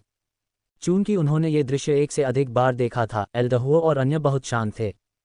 केवल लेई ही उत्साहित था, क्योंकि इसका मतलब था कि जोंग ब्रेकिंग पिल जो उसकी थी, वह पूरी होने वाली थी। जैसी कि उम्मीद थी, जियाओ मिंग के हाथ पर लगी मुहर अचानक बदल गई और उसके मुंह से एक बुदबुदाहट निकली और तुरंत औषधीय कड़ाही के अंदर चमकदार लाल लपटें अचानक फैल गईं, लगभग पूरी औषधीय कड़ाही को भर दिया। लाल रंग की ज्वाला के बीच में प्रकाश का एक चमकीला सफ़ेद धब्बा धीरे धीरे चकाचौंध करने वाला होता गया। प्रकाश का सफ़ेद बिंदु सिकुड़ता और फैलता गया, और जैसे जैसे ये हुआ, ऊर्जा की एक लहर और भी तेज़ी से फैलती गई। हवा से नीचे देखने पर जहां ऊर्जा की लहर फैलती थी, पहाड़ों की चट्टानें ढह जाती थीं, पेड़ दो हिस्सों में बंट जाते थे और यहां तक कि घास भी सीधे पलट जाती थी। प्रकाश का सफ़ेद बिंदु तेज़ी से सिकुड़ता गया, मानो कुछ पक रहा हो, और लगभग आधे घंटे के बाद प्रकाश का बिंदु अचानक अपने सबसे छोटे बिंदु पर सिमट गया। इस तेज़ी से सिकुड़ने के साथ जियाओ मिंग के चेहरे पर गंभीरता पहले से कहीं ज़्यादा गहरी हो गई। धमाका! अचानक सिकुड़ता हुआ प्रकाश बिंदु कुछ मिनटों तक जारी रहा, फिर आखिरकार एक शक्तिशाली सफ़ेद प्रकाश ने पूरे पर्वत शिखर को घेर लिया। हवा में एक तेज़ धमाका हुआ और तुरंत औषधीय कड़ाही के अंदर से 3 मीटर मोटा सफ़ेद प्रकाश का स्तंभ बाहर निकल आया। पर्वत श्रृंखला के दूसरे छोर पर अस्त व्यस्त क्षेत्र में एक एकांत मंडप में, जहां जियाओ मिंग खड़ा था, अपने लंबे नीले लबादे के पीछे मेपल के पत्ते की कड़ाई वाला एक आदमी अपना सिर थोड़ा ऊपर उठा रहा था। नीले लबादे में उस आदमी का चेहरा सुंदर था, उसके कंधों तक लंबे काले बाल थे और उसके शरीर से हमेशा एक अजीब औषधीय सुगंध आती रहती थी, जिससे लोग उसके करीब महसूस करते थे। ये व्यक्ति कोई और नहीं बल्कि हान फेंग था। 6ठी स्तरीय गोली बनने से ठीक पहले इस तरह का उतार चढ़ाव दिखाई देता है। ये 9वीं बार है, ऐसा लगता है कि खबर वाकई सही है। जियाओ मिंग इन अकेडमी में गोलियों को परिष्कृत कर रहा है। हान फेंग के मुंह से धीरे धीरे एक बड़बड़ाहट निकली। एक पल बाद उसने थोड़ा भौहें सिकुड़ी और कहा, लेकिन 9 6ठी स्तरीय गोलियां, अब ये कुछ बड़ी बात है। ऐसा लगता है कि हम इसे और अधिक विलंबित नहीं कर सकते। हान बिंग। जैसे ही उसने ये शब्द कहे, एक काली छाया हान फेंग के सामने चुपचाप जमीन पर घुटनों के बल बैठ गई। आपका क्या आदेश है, गुरु? जाओ और उन लोगों को आमंत्रित करो जिनके बारे में हमने पहले बात की थी। हान फेंग ने हल्के से आदेश दिया। हाँ, उन शब्दों पर आकृति ने सम्मानपूर्वक उत्तर दिया, और फिर आकृति गायब होने से पहले जल्दी से अंधेरे में डूब गई। काली छाया को गायब होते देख हान फेंग ने धीरे से सांस छोड़ी और धीरे धीरे खिड़की की ओर चला गया, दूर की पर्वत श्रृंखला को निहारते हुए। दो पूर्वज गोंग हेंग को अभी भी मेरे द्वारा व्यक्तिगत रूप से आमंत्रित किए जाने की आवश्यकता है। हे जियानान अकादमी के अंदर की सभी स्वर्गीय लपटें मेरी होंगी। विशाल पर्वत श्रृंखला और नीले सफ़ेद आकाश के ऊपर सफ़ेद ऊर्जा का एक मोटा स्तंभ लंबे समय तक बादलों में सीधा ऊपर उठता रहा। भीड़ की निगाहों के बीच जियाओ मिंग धीरे धीरे जमीन से उठा, उस गोली पर एक नज़र डाली जो प्रकाश के विशाल स्तंभ के बीच से निकलती हुई प्रतीत हो रही थी, अपनी भौहें उठाईं और अपना हाथ बढ़ाया। तुरंत प्रकाश का स्तंभ कांप उठा, और एक पल के बाद प्रकाश के स्तंभ से सफ़ेद रोशनी की एक किरण नीचे तैरती हुई आई और आखिरकार उसके हाथ की हथेली पर आ गिरी। सफ़ेद रोशनी धीरे धीरे कम हो गई, जिससे अंदर की वस्तु दिखाई देने लगी, जो एक ड्रैगन की आंख के आकार की एक नीली सफ़ेद गोली थी। गोली की सतह समुद्र की सतह की तरह थी, और उस पर छोड़ी गई सफ़ेद रेखाएं इस समुद्र की लहरों की तरह थीं, जो इसे एक अत्यंत रहस्यमय रूप दे रही थीं। जब प्रकाश के स्तंभ से सफ़ेद रोशनी निकली तो प्रकाश का विशाल स्तंभ कांप उठा, थोड़ा सा मानो उसने अपनी ऊर्जा का सहारा खो दिया हो, और फिर धीरे धीरे भ्रमपूर्ण हो गया जब तक कि वह अंततः पूरी तरह से समाप्त नहीं हो गया।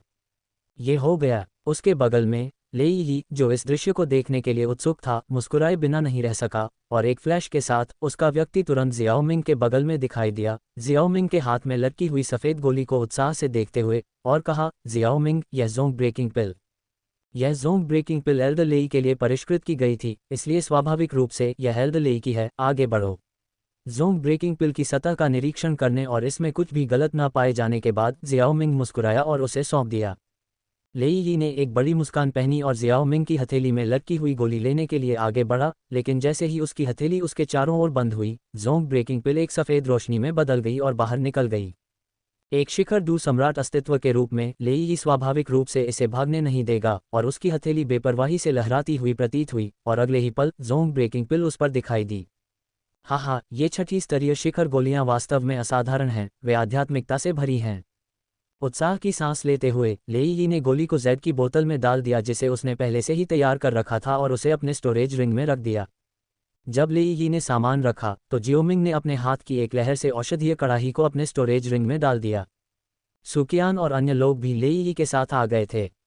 पुराने दोस्त, जब तुम्हें पता चला कि जियोमिंग ज़ोंग ब्रेकिंग पिल को परिष्कृत कर सकता है, तो तुम उन्माद में वापस भागे, तो अब तुम्हें आखिरकार वह मिल गया जो तुम चाहते थे, है न? सुकियान ने लेई यी को देखा, जो खुशी से झूम रहा था, और जोर से हंस पड़ा। जब उसने उसकी बातें सुनी तो लेई यी मुस्कुराया और कहा, बूढ़े सू, मैं वापस आया क्योंकि तुमने कहा था कि अकादमी में एक जरूरी मामला था, न केवल जोंग ब्रेकिंग पिल की वजह से, बल्कि निश्चित रूप से जोंग ब्रेकिंग पिल अकेले भी वापस आने लायक है। इस जोंग ब्रेकिंग पिल की बात करें तो उस औषधीय सम्राट हान फैंग की भी इतनी उच्च सफलता दर नहीं है ना? लेई यी ने पूछा, जिसने पिछले कुछ दिनों में जियाओ मिंग को गोलियों को परिष्कृत करते हुए देखा था और उसने केवल कुछ जड़ी बूटियों को नष्ट किया था। ये केवल अभ्यास है जो गुरु बनाता है, यह उल्लेख करने योग्य नहीं है। जियाओ मिंग ने मुस्कुराते हुए कहा, आपको इतना विनम्र होने की कोई आवश्यकता नहीं है, कभी कभी आपकी ताकत प्रकट होनी चाहिए। उसके बगल में एल्डर हो ने जियाओ मिंग को देखा और कहा, उसका ये शिष्य हर चीज में अच्छा था, उसकी प्रतिभा उत्कृष्ट थी और वह अभिमानी नहीं था। हालांकि वह कभी कभी बहुत विनम्र हो जाता था और उसमें कीमियागरों के लिए उचित अहंकार की कमी होती थी। अपने कीमिया कौशल के साथ वह स्वाभाविक रूप से देख सकता था कि गहन गोली शोधन के इन दिनों के बाद जियाओ मिंग के कीमिया कौशल में थोड़ा और सुधार हुआ था। हे जियाओ मिंग हंसा और अपना गाल खुजाया। जैसे ही वह कुछ कहने वाला था, उसका चेहरा अचानक बदल गया और उसके बगल में सुकियान का चेहरा भी बदल गया और वह तुरंत बोल पड़ा, कई लोग आ रहे हैं और उनकी संख्या बहुत बड़ी है, उनकी ताकत भी बहुत मजबूत है। क्या वह हान फैंग है? जब हुगान ने यह सुना तो उसकी आंखों में एक ठंडी आभा चमक उठी। उसके अलावा ब्लैक कॉर्नर क्षेत्र में और कौन इतनी बड़ी संख्या में शक्तिशाली लोगों को ला सकता था? सुकियान ने ठंडे स्वर में कहा, उस मामले में चलो इन अकेडमी के बुजुर्गों को सूचित करते हैं। एल्डर हो ने भी ठंडे चेहरे के साथ कहा, इस बार जो लोग आने की हिम्मत करते हैं उन्हें कभी वापस आने की उम्मीद नहीं करनी चाहिए। उसके बगल में लेई यी ने एक जेड टोकन निकाला और उसे कुचल दिया। ये देखकर सुकियान और अन्य लोग पेड़ की चोटी पर खड़े हो गए और इंतजार करने लगे। जियाओ मिंग ने भी उनका पीछा किया और इंतजार करने के लिए एक पेड़ की चोटी ढूंढी, और इस दौरान जियाओ मिंग ने भी अपने मुंह में एक क्यूई रिटर्न पिल डाली ताकि वह डू क्यूई को वापस पा सके जो उसने पहले गोलियों को परिष्कृत करते समय पी लिया था। कुछ ही क्षणों बाद दूर के जंगल के समुद्र से अलग अलग रंगों की 2 दर्जन छायाएं आईं। पलक झपकते ही वे जियाओ मिंग और अन्य लोगों के सामने प्रकट हुआ। जाहिर तौर पर जियाओ मिंग और अन्य लोगों को देखकर सिर पर नीली छाया ने एक संकेत दिया और फिर उसकी गति तेजी से धीमी हो गई। जैसे ही यह धीमी हुई, एक कीमियागर के कपड़े पहने एक आदमी सामने आया। अगर हान फैंग नहीं तो समूह का मुखिया कौन था?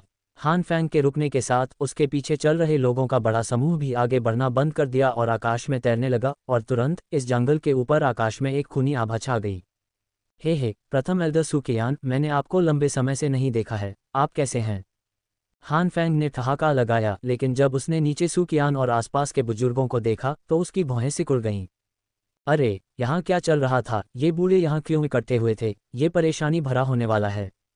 पेड़ के शीर्ष पर सुकियान का चेहरा उदास था क्योंकि वह लोगों के समूह को देख रहा था। उसका शरीर हवा में उड़ गया, उसकी नज़र धीरे धीरे हान फैंग पर रुक गई जिसने बातचीत शुरू कर दी थी।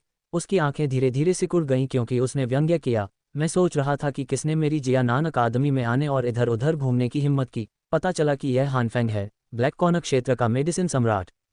हे प्रथम एल्डर, आप बहुत विनम्र हो रहे हैं। ये ब्लैक कॉर्नर क्षेत्र के एक मित्र का एक यादृच्छिक उपनाम है, इसे गंभीरता से नहीं लिया जा सकता है। हान फैंग के पतले होंठों ने सुकियान की ओर एक हल्की मुस्कान बिखेरी। हान फैंग, यह मेरी जियानान अकादमी का क्षेत्र है। ब्लैक कॉर्नर क्षेत्र के लोग एक समूह में आकर क्या करना चाहते हैं? बेशक सुकियान जानता था कि दूसरा पक्ष यहाँ किस लिए आया था, और यह कहकर वह बस समय खरीद रहा था, इन अकादमी के बुजुर्गों के आने का इंतजार कर रहा था। हान फैंग ने हल्के से मुस्कुराया, लेकिन उसकी नज़र जियाओ मिंग पर टिकी थी जो सुकियान की पीठ पर बुजुर्गों की भीड़ में काफ़ी ध्यान आकर्षित कर रहा था। इन दिनों मैंने अक्सर स्वर्ग और पृथ्वी के उतार चढ़ाव को महसूस किया है जब छठी स्तरीय गोली आकार लेती है, और मुझे लगता है कि यह आपकी अकादमी से मास्टर जियाओ मिंग की गोली शोधन के कारण है। मैं आज यहाँ केवल मास्टर जियाओ मिंग को अपने विनम्र घर में बैठने और कुछ कीमिया अनुभवों का आदान प्रदान करने के लिए आमंत्रित करने आया हूँ। बस मुझे उम्मीद नहीं थी कि आप सभी यहाँ होंगे। सुकियान के पीछे हुगान और अन्य लोग पहले ही हवा में उठ चुके थे। क्या हास्यास्पद बहाना है? क्या आपको सच में लगता है कि मेरी जियानान अकादमी के लोग 3 साल के बच्चे हैं? हान फैंग की बातें सुनकर हुगान ठहाके लगाकर हंसा। अगर आप किसी को आमंत्रित करना चाहते थे तो आपको अपने साथ इतने सारे मजबूत लोगों को लाने की क्या ज़रूरत थी? हे इतने बड़े समूह के साथ, जाहिर है ये केवल मास्टर जियाओ मिंग के लिए एक निमंत्रण नहीं है। हान फैंग ने हल्के से मुस्कुराते हुए कहा, मैंने लंबे समय से सुना है कि जियानान अकादमी के अंदर एक स्वर्गीय ज्वाला है। एक स्वर्गीय ज्वाला स्वर्ग और पृथ्वी का एक आश्चर्य है, और एक कीमियागर के रूप में इस तरह की ज्वाला को हमारे दिलों में एक विश्वास भी कहा जा सकता है। इसलिए हान फैंग पहले पूछना चाहेंगे, यदि एल्डर मुझे कुछ देर के लिए स्वर्गीय ज्वाला देखने के लिए उधार दे दें तो मैं आपका आभारी रहूंगा। अध्याय 174 आसन युद्ध। स्वर्गीय ज्वाला को देख रहे हो? ओह, अगर तुम स्वर्गीय ज्वाला चुराना चाहते हो तो सीधे कह दो, इस बार तुम जियाओमिंग को उसकी स्वर्गीय ज्वाला के लिए भी देख रहे हो। झाड़ झंखाड़ में उलझना तुम्हारे दर्जे के हिसाब से नहीं है। सुकियान ने अपनी आस्तीनें हिलाईं, उसकी निगाहें हान फैंग के पीछे लोगों की भीड़ पर टिकी थीं। उसके लबादे के अंदर की हथेली अचानक थोड़ी कस गई और उसने उदासीनता से कहा, हालांकि तुम औषधि सम्राट के रूप में अपने नाम के अनुरूप रहते हो, यहाँ तक कि रक्त संप्रदाय, भू अग्नि संप्रदाय, डार्क स्काई संप्रदाय और 8 द्वारों के नेताओं को भी तुमने आमंत्रित किया था। मुझे डर है कि तुम ब्लैक कॉर्नर क्षेत्र में इस प्रभाव वाले अकेले व्यक्ति हो। हे, प्रथम एल्डर वास्तव में एक सीधे सादे व्यक्ति हैं। हान फैंग हंसे, फिर आह भरते हुए बोले, चूंकि प्रथम एल्डर ने भी मेरे उद्देश्य का अनुमान लगा लिया है, तो कृपया चीज़ों को और अधिक कठिन न बनाएं। जब तक आप स्वर्गीय ज्वाला को मुझे सौंप सकते हैं, चाहे कोई भी शर्त हो, मैं इसे संतुष्ट करने की पूरी कोशिश करूंगा। एल्डर जियाओ मिंग, आपने सुना कि मैंने अभी क्या कहा। मैं संत याओ चेन के संरक्षण में हूँ। आप स्वर्गीय ज्वाला को मुझे सौंप दें और मैं आपको उन्नत कीमिया विरासत दूंगा जिसकी आपको आवश्यकता है। मुझे यकीन है कि आप जानते हैं कि इस बिंदु पर जिया नान अकादमी अब आपकी बहुत मदद नहीं कर सकती है। जियाओ मिंग के मुंह पर हान फैंग के शब्द सुनकर उपहास की मुद्रा बन गई। क्या आप योग्य हैं? इन शब्दों को सुनकर हान फैंग की मुस्कान थोड़ी कम हो गई और उसकी दयालुता से भरी निगाहें धीरे धीरे उदास और ठंडी हो गईं। चूंकि आप नहीं जानते कि क्या अच्छा है, तो मुझे इसे जबरदस्ती लेने के लिए दोष न दें। जैसे ही उसने ये शब्द कहे, उसके शरीर से एक गहरे नीले रंग की ज्वाला निकली, जो पानी के तरल पदार्थ की तरह थी और धीरे धीरे एक चिलचिलाती गर्मी पैदा कर रही थी। एक स्वर्गीय ज्वाला। जैसे ही तीव्र नीली ज्वाला दिखाई दी, हान फैंग के पीछे की भीड़ में कोलाहल मच गया। उन्हें उम्मीद नहीं थी कि हान फैंग के पास भी स्वर्गीय ज्वाला जैसा सर्वोच्च खजाना होगा। ठीक है, चूंकि ऐसा ही है तो आज आप सभी यहीं रहेंगे। जियानान शहर के प्रवेश द्वार पर डेथ स्पिरिट ट्री पर कुछ और शक्तिशाली लोगों की लाशें रखने का समय आ गया है। हान फैंग के शरीर से निकलती गहरी नीली लपटों को देखते हुए सुकियान ठिठुरते हुए हंसा। ओह, मुझे डराने की कोई ज़रूरत नहीं है प्रथम एल्डर। भले ही मुझे नहीं पता कि आप पांचों यहाँ क्यों इकट्ठे हुए हैं, लेकिन हम संख्या में आपसे ज़्यादा हैं। हान फैंग हंसा और उसके पीछे के मजबूत लोग मुस्कुराए क्योंकि उनकी क्यूई फैल गई, जिसमें विभिन्न रंगों की 20 से ज़्यादा किरणें आसमान की ओर बढ़ रही थीं। हान फैंग ने जियाओमिंग को उग्र नज़र से देखा, और जब तक मुझे तुम्हारी स्वर्गीय लौ मिलती रहेगी, जब मैं अपनी सफलता पूरी करूंगा, तो तुम्हें ही डरना चाहिए। हा। सुकियान का चेहरा ठंड से ढका हुआ था। उसकी हथेलियां धीरे धीरे उसके बागे की आस्तीन से बाहर निकलीं और हल्की पकड़ के साथ अंतरिक्ष हिंसक रूप से हिल गया क्योंकि उसने ठंडे स्वर में कहा, सिर्फ तुम्हारे साथ। हे, मुझे पता है कि तुम में से और भी लोग छिपे हुए हैं, उन सभी को एक साथ बुलाओ। हे, मुझे पता है कि हम 2 सम्राटों और 2 राजाओं के लिए प्रथम एल्डर सुकियान से मुकाबला करना कठिन है, इसलिए मैंने तुम्हारे लिए विशेष रूप से एक बढ़िया उपहार तैयार किया है। हान फैंग ने थोड़ा पीछे हटकर एक ठंडी हंसी निकाली, फिर मुड़कर एक सम्मानजनक स्वर में कहा, मिस्टर बोंगहेंग, मिस्टर गोल्ड और मिस्टर सिल्वर, कृपया खुद को दिखाओ। हान फैंग, इस बार मैं तुम्हारे लिए लड़ूंगा। तुमने मुझसे जो वादा किया था उसे मत भूलना। हान फैंग की आवाज की ध्वनि पर एक हल्की हंसी अचानक सुनाई दी और तुरंत अंतरिक्ष में उतार चढ़ाव हुआ और एक सुंदर मध्यम आयु वर्ग का आदमी सियान रंग के कपड़े पहने हुए एक भूत की तरह आकाश के ऊपर दिखाई दिया। उसके शरीर से एक जबरदस्त आभा निकली। आसमान में दिखाई देने वाली सियान आकृति को देखते हुए सुकियान और अन्य लोगों के चेहरे थोड़े बदल गए। यह एक शक्तिशाली 2 पूर्वज था। जियो मिंग की जानकारी सही थी। इस बारे में चिंता मत करो, जब तक मुझे स्वर्गीय ज्वाला 7वीं स्तरीय यिनयान रहस्यमय ड्रैगन गोली मिल जाती है, जिसकी मिस्टर गोन को ज़रूरत है, मैं इसे दोनों हाथों से तुम्हें दे दूंगा। हा, हान फैंग, मुझे उम्मीद है कि तुम भी हमसे जो वादा किया था उसे नहीं भूलोगे, वरना। जब हान फैंग की आवाज़ बंद हो गई तो अचानक 2 और हंसी की आवाज़ें गूंज उठीं और तुरंत ही अंतरिक्ष में उतार चढ़ाव के बाद एक और धमाका हुआ और 2 आकृतियां, एक सुनहरा और एक चांदी सियान वस्त्रधारी सुंदर आदमी से कुछ ही दूरी पर उभरीं। एक ने सोने के कपड़े पहने थे और दूसरे ने चांदी के, लेकिन जब कोई उन्हें करीब से देखता था तो कोई देख सकता था कि उनके चेहरे लगभग एक जैसे थे। दोनों के बाल और दाढ़ी सफ़ेद थी और उनकी विशेषताएं ऐसी थीं जैसे कि उन्हें एक ही सांचे से गढ़ा गया हो। ये स्वाभाविक है, मैं तुम्हारे लिए जोंग ब्रेकिंग पिल्स तैयार करूंगा। ये देखकर हान फैंग मुस्कुराया और अपना सिर थोड़ा हिलाया। ये देखकर कि सभी दुश्मन आ गए थे, जियाओमिंग ने चुपचाप एक विशेष विधि से नीलम पंख वाले शेर राजा से संपर्क किया, जिसे जियान के बजाय लड़कियों की रक्षा करने के लिए छोड़ दिया गया था, जो किसी कारण से कहीं नहीं मिला। तुम दोनों भी इस मामले में हस्तक्षेप करना चाहते हो। साधना आसान नहीं है, इसलिए मैं तुम्हें परेशानी से दूर रहने की सलाह देता हूँ। 3 लोगों को देखते हुए जो अभी कुछ ही दूरी पर दिखाई दिए थे, सुकियान ने उदासीनता से कहा। गोंग हेंग नामक दो पूर्वज की आंखें थोड़ी सिकुड़ गईं और कुछ नहीं कहा। उसके बगल में सुनहरे वस्त्र पहने बुजुर्ग ने सू कियान को देखकर मुस्कुराया और कहा, इसमें कोई मदद नहीं की जा सकती, हम सभी को वह दिया गया जिसकी हमें ज़रूरत थी। पहले बुजुर्ग सू, मुझे लगता है कि आपको स्वर्गीय ज्वाला हान फैंग को दे देनी चाहिए। आखिरकार अभी आप में से केवल 6 हैं। अगर हम वास्तव में लड़ते हैं तो मुझे डर है कि आप में से इतने लोग नहीं होंगे कि हम बांट सकें। चांदी के वस्त्र पहने बुजुर्ग ने शरारती ढंग से हंसा और उस आवाज़ का स्वर आश्चर्यजनक रूप से सुनहरे वस्त्र पहने बुजुर्ग के स्वर जैसा ही था। ठीक है, अगर आप मौत को दावत देना चाहते हैं तो आगे बढ़ें। जियानान अकादमी के बुजुर्ग कहाँ हैं? सू कियान ने जोर से चिल्लाया और जैसे ही उसकी आवाज़ गूंजी, आसमान के ऊपर ब्लैक कॉनक क्षेत्र के लोगों के चेहरे तुरंत बदसूरत हो गए क्योंकि वे पूर्व की ओर देख रहे थे। पूर्वी आकाश में जहां तक नजर जाती थी, कुछ काले बिंदु धुंधले से दिखाई दे रहे थे। काले बिंदु तेजी से नजदीक आ रहे थे और कुछ ही सेकंड में बड़ी संख्या में आकृतियां बन गए। आसमान में हवा के टूटने की आवाज़ सुनी जा सकती थी और लगभग 30 या उससे ज्यादा आकृतियां अपनी पीठ पर दुखी पंख लगाए हुए ऊपर उठीं, सू कियान के पास रुकीं और हानफेंग के समूह को घूरने लगीं। पहले एल्डर, डिप्टी हेडमास्टर, हम मौज मस्ती के लिए देर से नहीं आए हैं, है न? सू कियान के बगल में उड़ रहे एक सफ़ेद वस्त्रधारी एल्डर ने पूछा। हे किन जुबान, तुम लोग देर से नहीं आए हो, तुम ये भी कह सकते हो कि तुम सही समय पर आए हो। जबकि सू कियान और दूसरे लोग अच्छे मूड में थे, लेकिन ब्लैक कॉनक क्षेत्र के लोगों के चेहरे पर और भी ज्यादा बदसूरती थी। चूंकि उन्हें जियानान अकादमी के कई एल्डर्स ने ध्यान से देखा था, इसलिए वे सभी अपने मुंह के कोनों को हिलाने से नहीं रोक पाए।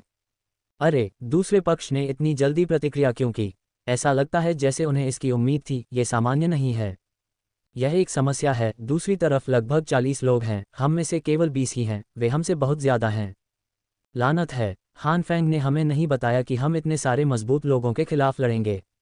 हान फैंग का चेहरा अब पहले जैसा शांत नहीं था, उसे भी लगा कि स्थिति ठीक नहीं है और उसके कानों तक पहुंचने वाली बड़बड़ाहट ने उसे और भी परेशान कर दिया। अपने दिल में जलन को शांत करते हुए हान फैंग ने अपना हाथ हिलाया और कहा, सभी शांत रहें, हमारे पक्ष में 2 पूर्वज हैं, फायदा अभी भी हमारा है।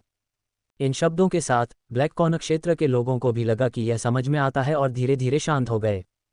पहले एल्डर सू कियान, एल्डर जियाओ मिंग, मैं आपसे आखिरी बार पूछूंगा, स्वर्गीय ज्वाला, क्या आप इसे सौंपेंगे या नहीं? इस उलझन के बीच हान फैंग का धैर्य धीरे धीरे कम होता जा रहा था और सू कियान और विपरीत दिशा में अन्य लोगों को देखते हुए उसने तीखी आवाज में पूछा। अध्याय 175, भयंकर युद्ध। हान फैंग के सवाल पर सू कियान ठहाके लगाकर हंसा और अपनी आस्तीन की एक साधारण लहर के साथ उसकी आस्तीन से सफ़ेद डुक्यूई की एक अतुलनीय रूप से मजबूत किरण निकली जो सीधे हान फैंग के चेहरे की ओर बढ़ रही थी। हम्फ। सू कियान के पहले प्रहार से हान फैंग का चेहरा और भी क्रूर हो गया और एक ठंडी खर्राटे के साथ उसने अपनी उंगलियां चटकाईं और उसकी हथेली से एक गहरे नीले रंग की लौ निकली और अंत में अपने हाथ की एक लहर के साथ सफ़ेद डुक्यूई किरण से भयंकर रूप से टकरा गई। पेंग, एक शक्तिशाली विस्फोट हुआ और फैली हुई ऊर्जा तरंग हान फैंग को कई मीटर पीछे हवा में धकेल दिया, इससे पहले कि वह खुद को स्थिर कर पाता। हालांकि उसके पास स्वर्गीय ज्वाला की मदद थी, प्रथम एल्डर सू कियान आखिरकार एक पूर्वज शक्ति था, इसलिए हान फैंग को आमने सामने की टक्कर में अभी भी नुकसान उठाना पड़ा। हमले के बाद सू कियान का शरीर एक पल में भी नहीं रुका और वह बिजली में बदल गया और एक पल में हान फैंग की ओर बढ़ गया। प्रभावशाली सू कियान को देखकर हान फैंग का चेहरा बदल गया और वह चिल्लाया, मास्टर गोंग हेंग। जैसे ही शब्द निकले, हान फैंग के सामने बेहोश सियान आकृति तुरंत चमक उठी, हिंसक रूप से हमला करने वाले सू कियान की ओर अपना हाथ लहराते हुए, और सियान डू क्यूई की एक अत्यंत मजबूत किरण बलपूर्वक बाहर निकली। जैसे ही उसने सियान डू क्यूई किरण को चकमा देने के लिए अपना शरीर हिलाया, सू कियान का शरीर चमक उठा और गोंग हेंग के सामने प्रकट हुआ।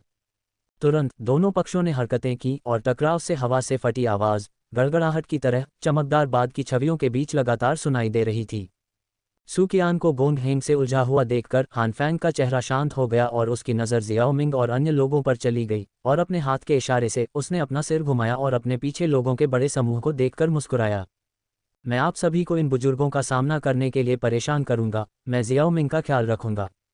मिस्टर गोल्ड और मिस्टर सिल्वर, हम आपको 2 अस्तित्वों को शिखर दू सम्राट में छोड़ देंगे। हे, कोई समस्या नहीं, वू तियानलैंग और बाकी को हमारे पास छोड़ दो।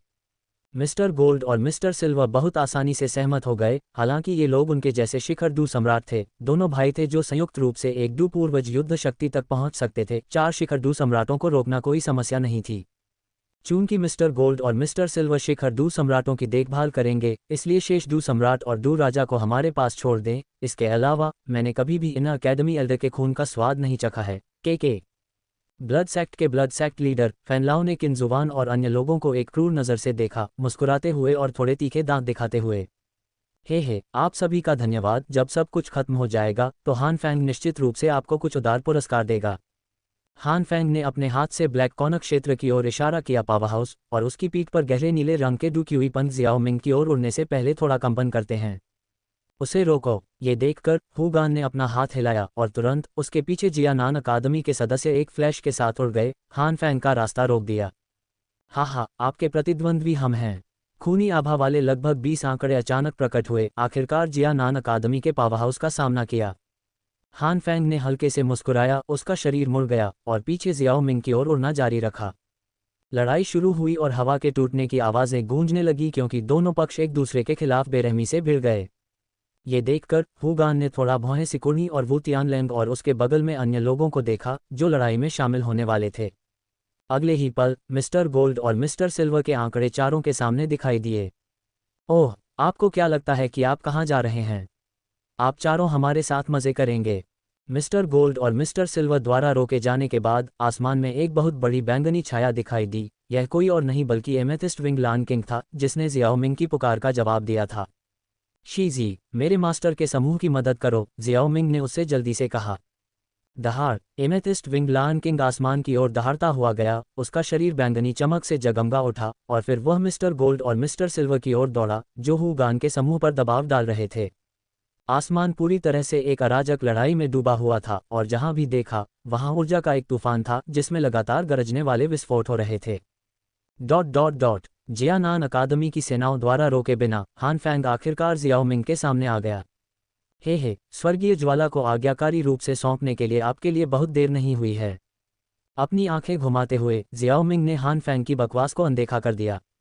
आसमानी आग, 3 रहस्यमय परिवर्तन, 10,000 जानवरों का परिवर्तन। उसका हाथ तेजी से हिला और उसकी शांत आवाज़ उसके दिल में धीरे से गूंज उठी, और जब आखिरी शब्द निकला तो उसके हाथ पर लगी मुहर अचानक जम गई और उसके शरीर से राजसी लाल लपटें उग्र रूप से बाहर निकलीं, जिससे वह आग की लपटों में बदल गया। एक सेकंड बाद जियाओ मिंग की आभा पूरी तरह से उसके शरीर में समा गई और एक पल बाद उसकी आभा ज्वालामुखी की तरह फट गई जिसने पृथ्वी की बेड़ियों को तोड़ दिया था। जियाओ मिंग के शरीर से ज्वलंत लाल डुक्यूई फट गई और तुरंत आकाश में फैल गई। गर्म लपटों ने सीधे उसके आसपास के स्थान में तापमान को तेजी से बढ़ा दिया। इस समय जियाओ मिंग की आभा पिछले 3 सितारा डू सम्राट स्तर से कहीं आगे निकल गई थी और यह पहले से ही एक शिखर डू सम्राट से मेल खाने के लिए पर्याप्त थी। तुम्हारे पास वास्तव में एक स्वर्गीय ज्वाला है। हा, बहुत बढ़िया। जियाओ मिंग की बढ़ती ताकत को देखकर चिंतित होने के बजाय हान फैंग बेहद खुश था। हान फैंग के अनुसार हालांकि जियाओ मिंग की बढ़ती ताकत कुछ हद तक परेशान करने वाली हो सकती है, लेकिन अचानक वृद्धि एक गुप्त तकनीक के उपयोग के कारण होनी चाहिए। गुप्त तकनीक जैसी कोई चीज़ अधिकतम 1 या 2 घंटे तक चलती है। इसके अलावा एक ऐसी ताकत जो जबरन बढ़ाई गई हो, वह उसके जैसे शक्तिशाली व्यक्ति से कैसे मुकाबला कर सकती है जो कई वर्षों से डू सम्राट के शिखर पर था। खुशी की बात है कि हान फैंग हरकत करने ही वाला था, लेकिन तभी उसने देखा कि उसके सामने जियो मिंग है, जो एक फ्लैश में बदल रहा है, केवल एक छवि छोड़ रहा है। पूरा व्यक्ति एक पल में गायब हो रहा है। हान फैंग का चेहरा बदल गया। मुझे डर है कि यह गति किसी डू पूर्वज से कम नहीं है। क्या वह भागने की कोशिश कर रहा है?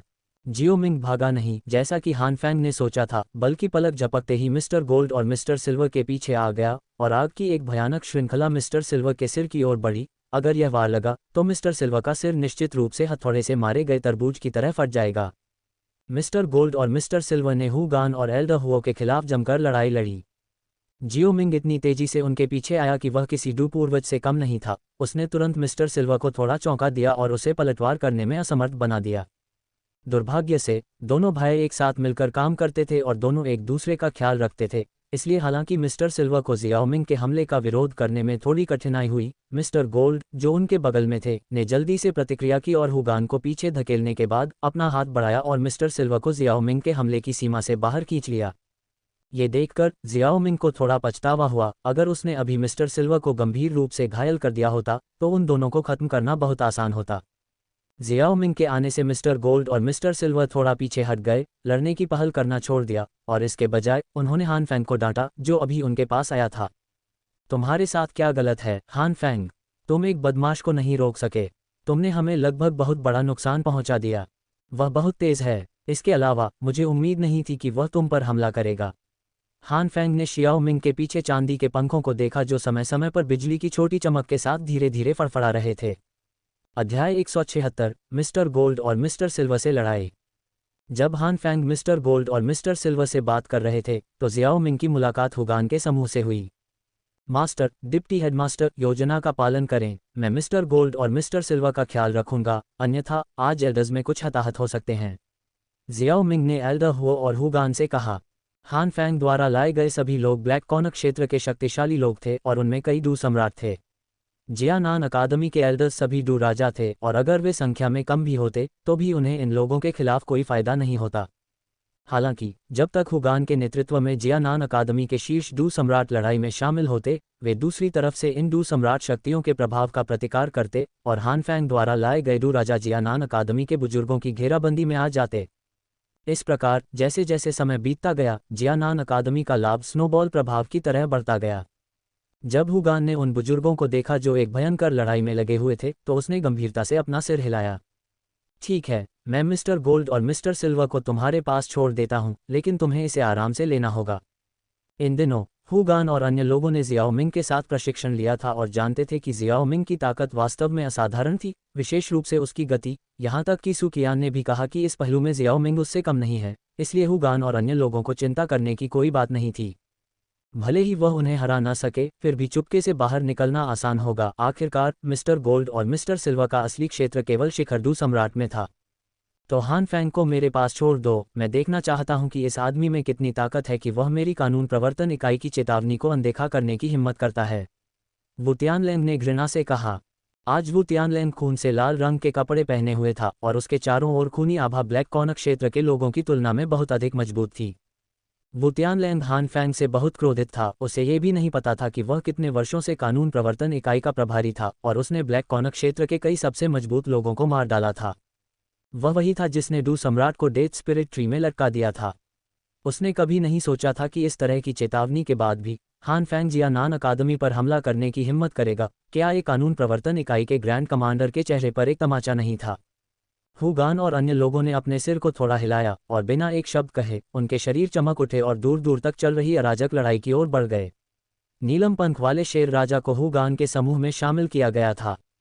ये देखकर मिस्टर गोल्ड और मिस्टर सिल्वर हिल गए, उनकी आकृतियां धुंधली हो गईं, अचानक दृश्य से गायब हो गईं।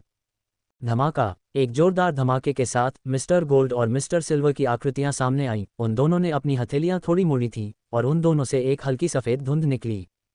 उनके सामने जियाओ मिंग लाल लपटों से घिरा हुआ था, जैसे कि एक ज्वाला देवता। उसकी हथेली में एक राजसी डूक्यूई जैसा पदार्थ हिल रहा था। ऊर्जा के उतार चढ़ाव जो हल्के से बाहर की ओर घुस रहे थे, उसके चारों ओर के स्थान को कंपन कर रहे थे और उसकी आंखें उदासीन थीं क्योंकि वह मुस्कुराहट के साथ कह रहा था, मैंने सुना है कि मिस्टर गोल्ड और मिस्टर सिल्वर कई सालों से ब्लैक रैंकिंग में सबसे ऊपर हैं और आप इतने मजबूत हैं कि आप बिना हारे डू पूर्वज पावरहाउस से लड़ सकते हैं। आज आपको देखकर आप इससे ज़्यादा कुछ नहीं हैं। मिस्टर गोल्ड और मिस्टर सिल्वर कई सालों से ब्लैक कॉनक क्षेत्र में घूम रहे थे और मूल रूप से कोई भी उनके साथ खिलवाड़ करने की हिम्मत नहीं करता था। इसलिए जब जियाओ मिंग ने उन्हें उकसाने की हिम्मत की तो वे तुरंत क्रोधित हो गए। सुनहरे वस्त्र पहने बुजुर्ग ने भयंकर हंसी हंसी, हे बदमाश, अभी अभी तुमने हमें पीछे हटने के लिए मजबूर करने के लिए स्वर्गीय ज्वाला की शक्ति का लाभ उठाया। इतना अहंकारी होने की हिम्मत कैसे हुई? चूंकि तुम मृत्यु चाहते हो तो हम इसे अवश्य करेंगे। ओल्ड सिल्वर, चलो इसे करते हैं।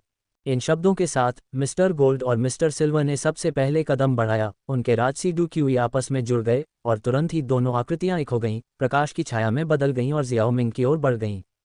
ये दोनों बुजुर्ग ब्लैक कॉनक क्षेत्र जैसी अराजक जगह में सबसे मजबूत बनने में सक्षम थे, इसलिए स्वाभाविक रूप से उनके पास कुछ शक्तिशाली क्षमताएं थीं। हान फेंग कोई मूर्ख नहीं था और जब उसने जियाओ मिंग की हरकतें देखीं तो उसे चिंता हुई। उसने अभी अभी जियाओ मिंग की भयानक गति देखी थी। मिस्टर गोल्ड और मिस्टर सिल्वर उसे थोड़े समय में नीचे नहीं गिरा सकते थे, इसलिए अगर उसे उन्हें रोकने की अनुमति दी गई तो यह उन सभी के लिए अच्छा नहीं होगा। हुगान और अन्य लोगों के शामिल होने के कारण ब्लैक कॉनक क्षेत्र और इनर अकेडमी के बुजुर्गों का युद्ध क्षेत्र बदल गया था। हान फेंग मिस्टर गोल्ड और मिस्टर सिल्वर की मदद करने के लिए आगे बढ़ने ही वाला था, तभी अचानक उसके सिर के ऊपर हवा के टूटने की तेज आवाज़ सुनाई दी। थोड़ी सी भौहें सिकोड़ते हुए हान फेंग ने तेज हवा के हमले से बचने के लिए अपने पंखों को हिलाया और धीरे से ऊपर देखा तो वु तियानलैंग उससे ठंडे चेहरे से घूर रहा था। हान फेंग, तुम्हारा प्रतिद्वंद्वी मैं हूँ।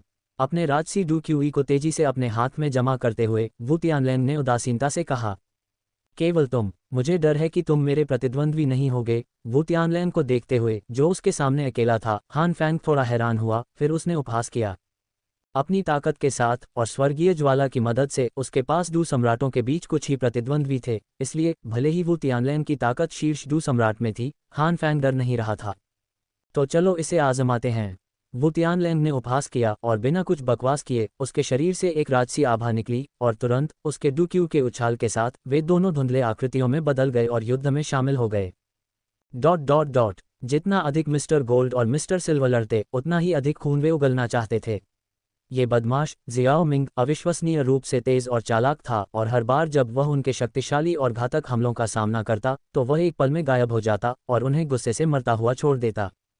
यह जियाओ मिंग की तेज गति और समय समय पर उनके चारों ओर छोड़े गए उसके अदृश्य प्रभावों के कारण भी था, जिसके कारण उन्हें उसके छिपे हुए हमलों के प्रति सतर्क रहना पड़ता था, क्योंकि जब दूसरी तरफ से उन पर हमला होता था तो खुद का बचाव करना मुश्किल होता था। दूसरी ओर दूसरे पक्ष का शरीर किसी तरह परिष्कृत हो चुका था और जादुई जानवर के बराबर था, और स्वर्गीय ज्वाला की मदद से वह अकेले ही हुगन के 4 लोगों के समूह और पहले के जादुई जानवर से ज्यादा खतरनाक था। अगर उन दोनों के बीच मौन सहयोग न होता तो उन्हें डर था कि वे पहले ही गंभीर रूप से घायल हो चुके होते। इस समय हालांकि वे ठीक थे, लेकिन वे जियाओ मिंग को कुछ नहीं कर सकते थे। नहीं, हम ऐसे नहीं चल सकते, हमें उसे हराने का मौका ढूंढना होगा। मिस्टर गोल्ड और मिस्टर सिल्वर ने एक दूसरे को देखा और दोनों, जो एक साथ मिलकर काम करते थे, तुरंत समझ गए कि दूसरे का क्या मतलब है। तुरंत दोनों ने बढ़ती तीव्रता के साथ हमला किया। सोने और चांदी के रंग के डुक्यूई उनके शरीर से निकलते रहे और चूके हुए हमले पहाड़ की चोटियों और पेड़ों पर लगे, जिससे पहाड़ की चोटियां कांप उठीं और चट्टानें गिर गईं और विशाल जंगल जमीन पर धराशायी हो गए। अब जब मिस्टर गोल्ड और मिस्टर सिल्वर बहुत अधिक तीव्रता से हमला कर रहे थे तो जियाओ मिंग को बहुत अधिक दबाव महसूस हुआ। एक बात तो कहनी ही थी, और वह ये कि मिस्टर गोल्ड और मिस्टर सिल्वर वास्तव में डू पूर्वज से मुकाबला करने में सक्षम थे और उनकी युद्ध शक्ति कम नहीं हो रही थी। अपनी वर्तमान शक्ति के साथ, जिसे स्काईफायर 3 मिस्टीरियस चेंज ने बढ़ा दिया था, एक साधारण डू सम्राट उसके खिलाफ 20 चालों से अधिक नहीं टिक सकता था। लेकिन मिस्टर गोल्ड और मिस्टर सिल्वर का सामना करते हुए उसे टिके रहने के लिए अपनी गति पर अधिक निर्भर रहना पड़ा, इसलिए कोई भी दोनों बुजुर्गों की युद्ध शक्ति की कल्पना कर सकता था। हालांकि दोनों की शक्ति केवल अस्थायी थी, और यदि वे एक सच्चे डू पूर्वज के खिलाफ लड़ते तो वे निश्चित रूप से लंबे समय के बाद हार जाते, लेकिन जियाओ मिंग की वर्तमान शक्ति भी अस्थायी थी और उनसे भी कम समय तक चली।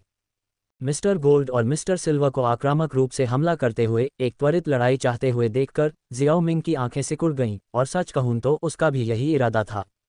अध्याय 177 मिस्टर गोल्ड और मिस्टर सिल्वर की हार। मिस्टर गोल्ड और मिस्टर सिल्वर को देखकर, जो लगातार उस पर आक्रामक तरीके से हमला कर रहे थे, जियाओ मिंग उनके हमलों से बचने के लिए पीछे हट गया। अपनी पीठ के पीछे अपनी हथेली को हल्के से हिलाने पर छोटी सी सफ़ेद आत्मा उसमें से बाहर आ गई और फड़फड़ाने लगी, मानो वह खुश हो कि जियाओ मिंग ने उसे बाहर निकाल दिया है।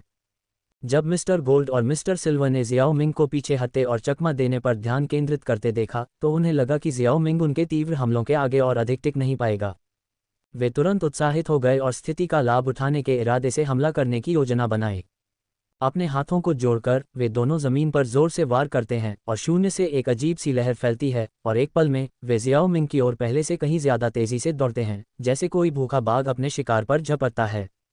जियाओ मिंग ने मिस्टर गोल्ड और मिस्टर सिल्वर की तरफ देखा, जो पलक झपकते ही उसके पास आ गए थे। उसके होंठों के कोने थोड़े मुड़े हुए थे, बिना किसी घबराहट के। उसने बस अपने हाथों को थोड़ा ऊपर उठाया, एक अजीब सी सील बनाते हुए, जबकि उसका मुंह भी मेढक की तरह फूला हुआ था।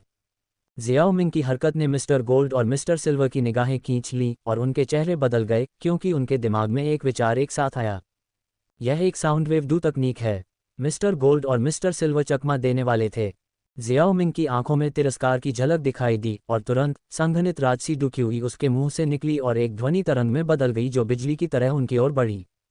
दहाड़, एक भयंकर गर्जना की आवाज आसमान में गूंज उठी। एक विशाल ध्वनि तरंग ने पूरे युद्ध क्षेत्र को घेर लिया, और उस अविश्वसनीय गर्जना के भीतर एक अजीब सी आवाज भी थी, जो किसी ड्रैगन के गाने जैसी लग रही थी। एक पल में फूटने वाली भयानक ध्वनि तरंगों ने उन मजबूत लोगों को, जो पास ही में लड़ते हुए हैरान थे, अपनी सुनने की शक्ति खो दी, और कमजोर लोगों को चक्कर आने लगे।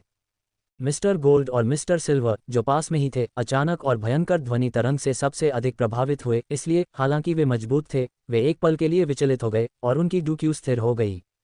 एकाग्रता का ये नुकसान केवल एक सांस तक ही रहा, इससे पहले कि दोनों बुजुर्ग जल्दी से अपने होश में आ गए।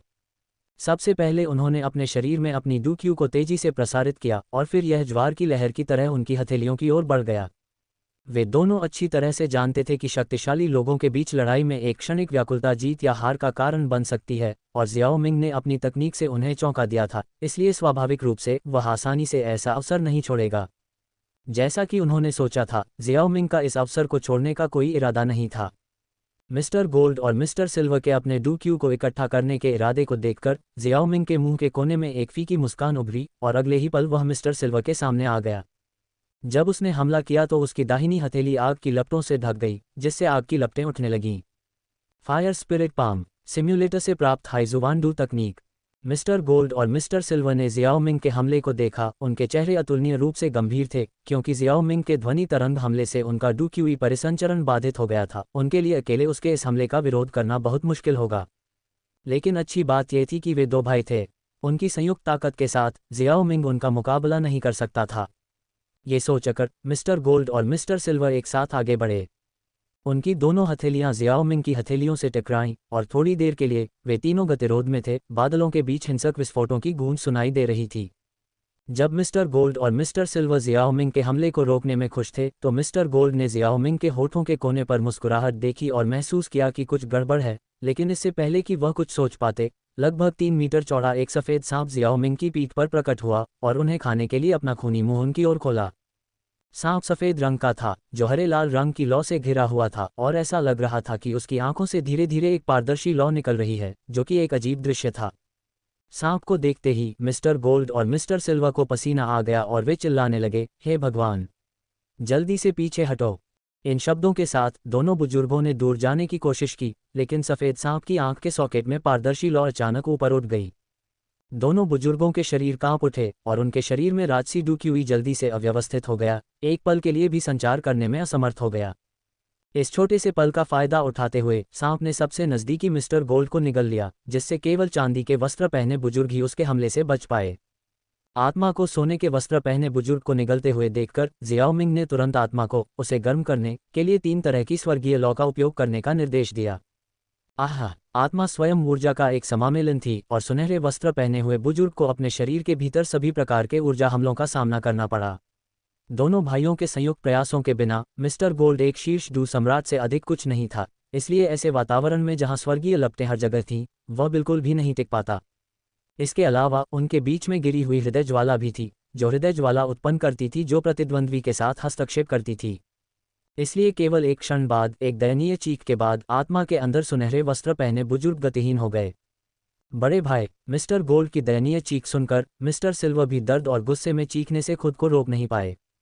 मिस्टर सिल्वर की चीख ने कई लोगों का ध्यान आकर्षित किया। आखिरकार मिस्टर गोल्ड और मिस्टर सिल्वर की युद्ध शक्ति एक डू पूर्वज के बराबर थी, इसलिए ब्लैक कॉर्नर क्षेत्र का समूह बहुत चौकस था। यह उल्लेख करने की आवश्यकता नहीं है कि जियाओ मिंग ने हाल ही में एक ध्वनि तरंग हमला किया था, जो पूरे युद्ध के मैदान में फैल गया था। ये देखने के बाद कि मिस्टर गोल्ड को उस अजीब सांप ने निगल लिया था जिसे जियाओ मिंग ने छोड़ा था, सभी रुक गए। ब्लैक कॉर्नर क्षेत्र के वे शक्तिशाली लोग एक दूसरे को देखने से खुद को रोक नहीं पाए। अरे, क्या हो रहा है? लड़ाई अभी शुरू ही हुई है। उन सोने और चांदी के बुजुर्गों में से एक की मौत कैसे हो गई? क्या मिस्टर गोल्ड और मिस्टर सिल्वर डू पूर्वज के बराबर नहीं हैं? ये कैसे हो सकता है? अब हम कैसे लड़ सकते हैं? वह जियो मिंग वास्तव में अपनी संयुक्त शक्ति से भाइयों में से एक को मारने में सक्षम था। ये बहुत भयानक है। ब्लैक कॉर्नर क्षेत्र के उन शक्तिशाली लोगों को लगा कि वे सभी अच्छी तरह से और वास्तव में फंस गए हैं। अब जब सोने और चांदी के भाइयों में से एक की मौत हो गई है, तो हान फैंग द्वारा आमंत्रित लोगों को कोई फायदा नहीं होगा। लेकिन तब उनके पास किसी और चीज़ के बारे में सोचने का समय नहीं था, क्योंकि जब उन जियानान अकादमी के बुजुर्गों ने देखा कि जियो मिंग कितना शक्तिशाली था, तो उनका मनोबल तुरंत बढ़ गया और उनके हमले और भी तीव्र हो गए। इससे ब्लैक कॉर्नर क्षेत्र के लोग और भी अधिक खतरे में पड़ गए, क्योंकि हुगान और अन्य लोगों के शामिल होने के कारण वे पहले से ही नुकसान में थे। इसलिए हर बार कोई न कोई घायल हो जाता था और अपनी ताकत खो देता था, सीधे इन अकेडमी एल्डर द्वारा मारा जाता था या पकड़ा जाता था। हान फैंग ने मिस्टर सिल्वर की हार भी देखी, और हालांकि वह जियो मिंग की युद्ध शक्ति से हैरान था, लेकिन वह अंदर ही अंदर मिस्टर गोल्ड और मिस्टर सिल्वर की मूर्खता को कोसने से खुद को नहीं रोक सका। उसने सोचा कि जियो मिंग की युद्ध शक्ति वास्तव में अच्छी थी, लेकिन उनमें से किसी एक, मिस्टर गोल्ड और मिस्टर सिल्वर के लिए जियो मिंग द्वारा मारा जाना असंभव था, अगर वे अधिक सावधान होते। अगर मिस्टर गोल्ड और मिस्टर सिल्वर को पता होता कि हान फैंग क्या सोच रहा है, तो वे चिल्लाते। उनकी प्रतिक्रिया पहले से ही बहुत तेज थी, लेकिन कौन जानता था कि इस जियोमिंग के पास कपटी चालों का एक सेट था। उनके पास पहले हमले से बचने का कोई तरीका नहीं था और वे दूसरे हमले का सामना भी नहीं कर सकते थे। बेशक मिस्टर गोल्ड पहले ही मर चुका था, इसलिए केवल एक ही व्यक्ति जो गुस्से में चिल्ला सकता था वह था मिस्टर सिल्वर। हालांकि उसे नहीं पता था कि हान फेंग अभी क्या सोच रहा था। इस समय वह लाल चेहरे और गुस्से से भरी आंखों से जियाओमिंग को घूर रहा था।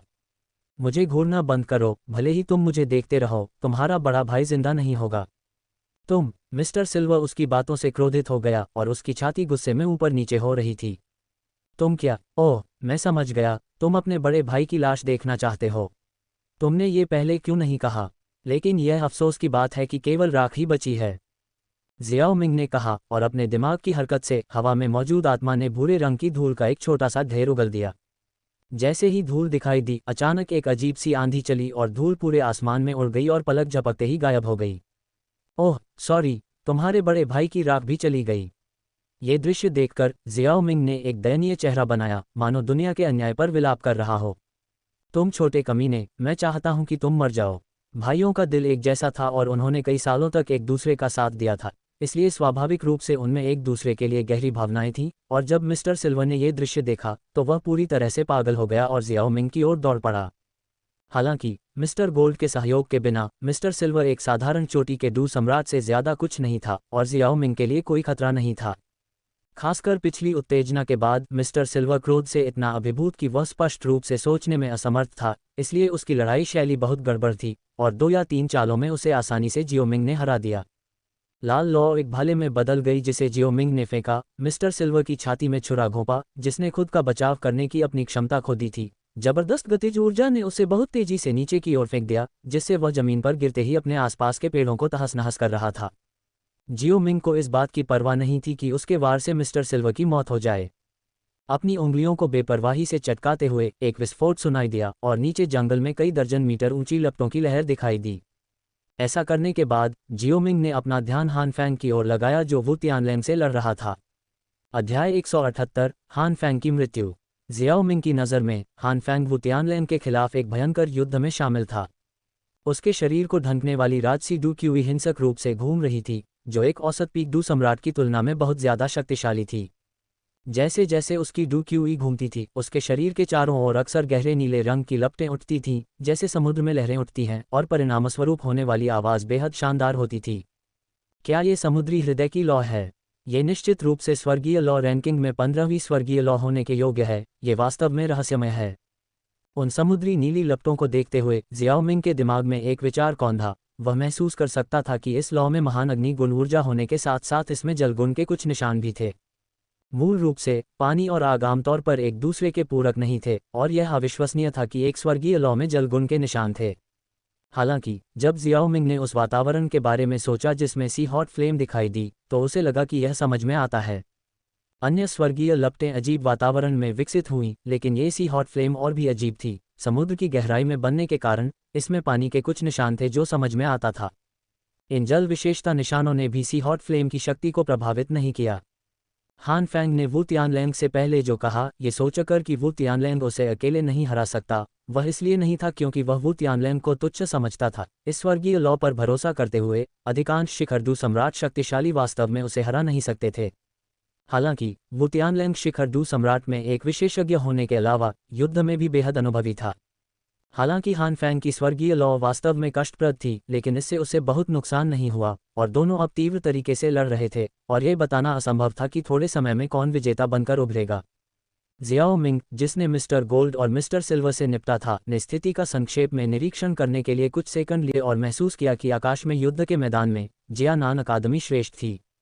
हान फैंग अपने साथ लाए गए 2 दर्जन शक्तिशाली लोगों में से आधे जियानान अकादमी की संख्यात्मक श्रेष्ठता के कारण मारे गए थे। शेष आधे लोग जियानान अकादमी के सुव्यवस्थित बुजुर्गों के घेरे में ही हताश होकर लड़ सकते थे, और दूसरी तरफ वह शक्तिशाली डू पूर्वज पहले बुजुर्ग सुकियान के खिलाफ कड़ी लड़ाई लड़ रहा था। युद्ध के मैदान की स्थिति पर हान फैंग का भी ध्यान गया, जो तब चिंतित होने लगा था जब जियाओ मिंग ने मिस्टर गोल्ड को मार दिया था। बाद में जब उसने देखा कि जियाओ मिंग ने बिना किसी प्रयास के मिस्टर सिल्वर से निपटा था, जो अपना सिर खो चुका था, और उसने अपना ध्यान उस पर लगाया, तो उसे लगा कि एक बड़ी आपदा आने वाली है। एक बार फिर अपने दिल में मिस्टर गोल्ड और मिस्टर सिल्वर को कचरा कहकर कोसने के बाद हान फैंग ने पीछे हटने के बारे में सोचना शुरू कर दिया। यह ऐसे ही नहीं चल सकता।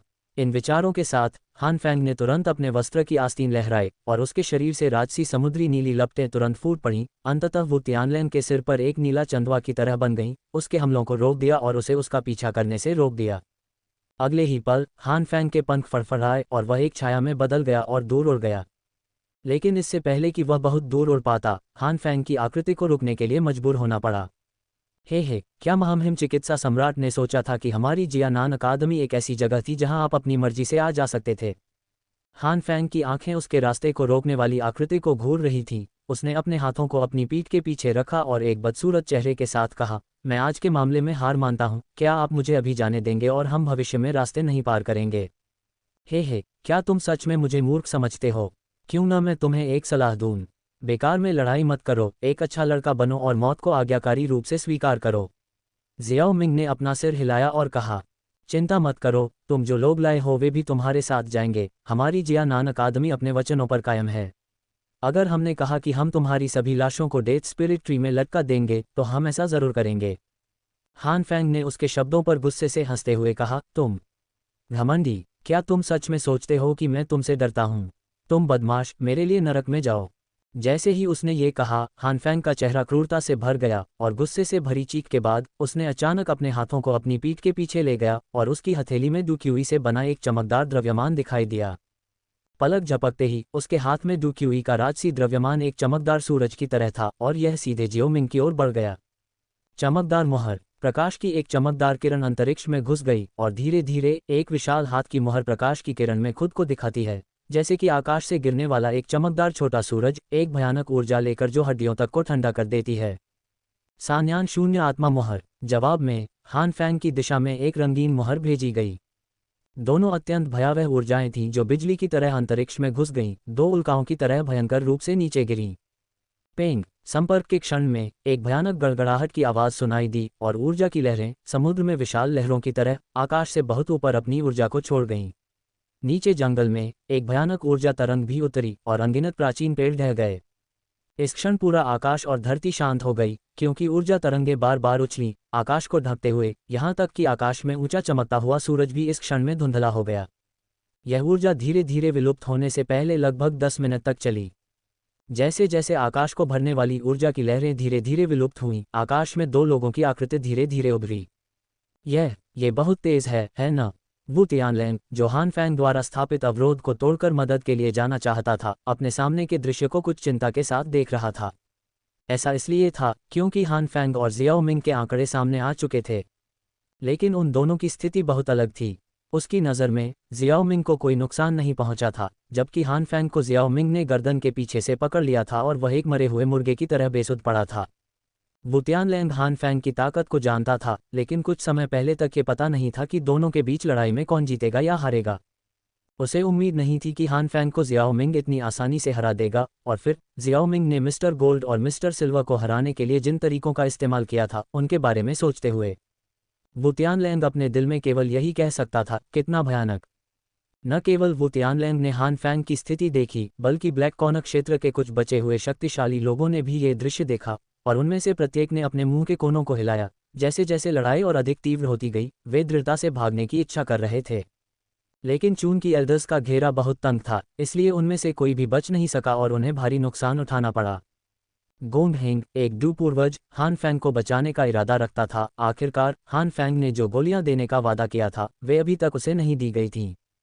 हालांकि जब उसने सू कियान को एक पल के लिए पीछे धकेला और आगे बढ़ना चाहा, उसने देखा कि जियाओ मिंग ने अपना दाहिना हाथ हिलाया, जिसने हान फैंग की गर्दन के पीछे पकड़ लिया और हल्के से दबाया। कचा, टूटी हड्डियों की चरमराहट सुनाई दी और हान फैंग का सिर झुक गया, स्पष्ट रूप से मृत। ये दृश्य देखकर गोंग हेंग ने भौहें सिकुड़ी और हान फैंग को बचाने का अपना इरादा छोड़ दिया। आखिरकार हान फैंग पहले से ही मर चुका था और उसके मर जाने के बाद उसे 7वीं स्तरीय गोलियां कैसे मिलेंगी? गोलियों के बिना उसे एक लाश के लिए जियानान अकादमी के खिलाफ मौत से लड़ने की जरूरत नहीं थी। ऐसा सोचते हुए गोंग हेंग ने हान फैंग की परवाह नहीं की और इस अवसर का लाभ उठाकर सीधे दूर तक उड़ गया। ये देखकर सू कियान ने उसका पीछा करने की जहमत नहीं उठाई। आखिरकार गोंग हेंग एक सच्चे डू पूर्वज शक्तिशाली व्यक्ति थे और अगर वह भागना चाहते तो कोई भी उन्हें यहाँ नहीं रोक पाता। अगर ऐसा ही होता तो बेकार की कोशिश क्यों की जाती। अब तक तो यह मामला नोट कर लिया गया होता और भविष्य में इसका निपटारा हो जाता। अध्याय 179 आत्मा शरीर। जब गोंग हेंग की आकृति आकाश में गायब हो गई तो प्रथम एल्दसूकियान ने अपनी निगाहें हटा लीं और हुगान के समूह के युद्ध के मैदान को देखने के लिए मुड़ गए। ये देखने के बाद कि उनके पक्ष को पूर्ण लाभ था और हान फैंग द्वारा अपने साथ लाए गए बहुत से शक्तिशाली लोग नहीं बचे थे, वह जियाओ मिंग की ओर उड़ गया। जियाओ मिंग के पास पहुंचकर हान फैंग को देखते हुए, जिसे जियाओ मिंग अपने हाथ में लिए हुए था, सुकियान के चेहरे पर मुस्कान आ गई। हे, मुझे पता था कि तुम अविश्वसनीय रूप से मजबूत हो जियाओ मिंग, लेकिन मुझे वास्तव में उम्मीद नहीं थी कि तुम मिस्टर गोल्ड और मिस्टर सिल्वर के साथ साथ हान फैंग को भी इतनी आसानी से हरा सकते हो। ये सिर्फ एक संयोग था। अगर मिस्टर गोल्ड और मिस्टर सिल्वर मुझे मारने के लिए इतने उत्सुक नहीं होते और इसके बजाय अधिक सावधानी से काम करते तो मैं वास्तव में उनसे निपट नहीं पाता। जियाओ मिंग हंसा। मिस्टर गोल्ड और मिस्टर सिल्वर की युद्ध शक्ति डू पूर्वज के बराबर थी और इस बार वह उन्हें आसानी से हरा सकता था। इसका कारण ये था कि दूसरा पक्ष उसे अच्छी तरह से नहीं जानता था। इसके अलावा स्पिरिट का हमला अप्रत्याशित था और गिरे हुए दिल की लौ ने भी उन्हें एक पल के लिए स्थिर कर दिया। इसलिए इस अवसर का लाभ उठाने के बाद वह उन्हें एक एक करके हराने में सक्षम था। अगर यह असली डू पूर्वज होता जैसे कि गोंग हेंग तो प्रभाव उतना अच्छा नहीं हो सकता था। मिस्टर गोल्ड और मिस्टर सिल्वर की बात करते हुए जियो मिंग को कुछ सूझा और उसने स्पिरिट की ओर अपना हाथ हिलाया, जो बहुत दूर नहीं था। उसने बड़े सफ़ेद सांप को, जो लगभग 3 मीटर लंबा था, तुरंत अपनी ओर तैरने के लिए मजबूर कर दिया और जब वह करीब आया तो उसका मुंह चौड़ा हो गया। उसके मुंह से जो निकला वह एक लाश थी जो पहचान से परे जल चुकी थी और जिसका केवल शरीर का ऊपरी आधा हिस्सा बचा था। सबसे पहले एल्दसूकियान ने आत्मा द्वारा बनाए गए सांप पर एक अजीब नज़र डाली, फिर लाश की ओर इशारा करते हुए पूछा, क्या यह मिस्टर गोल्ड है? क्या इसे अभी अभी तुमने जलाकर राख नहीं कर दिया था? हालांकि मिस्टर गोल्ड को मैंने जलाकर मार डाला था, लेकिन वह पूरी तरह से धूल में नहीं बदल गया था।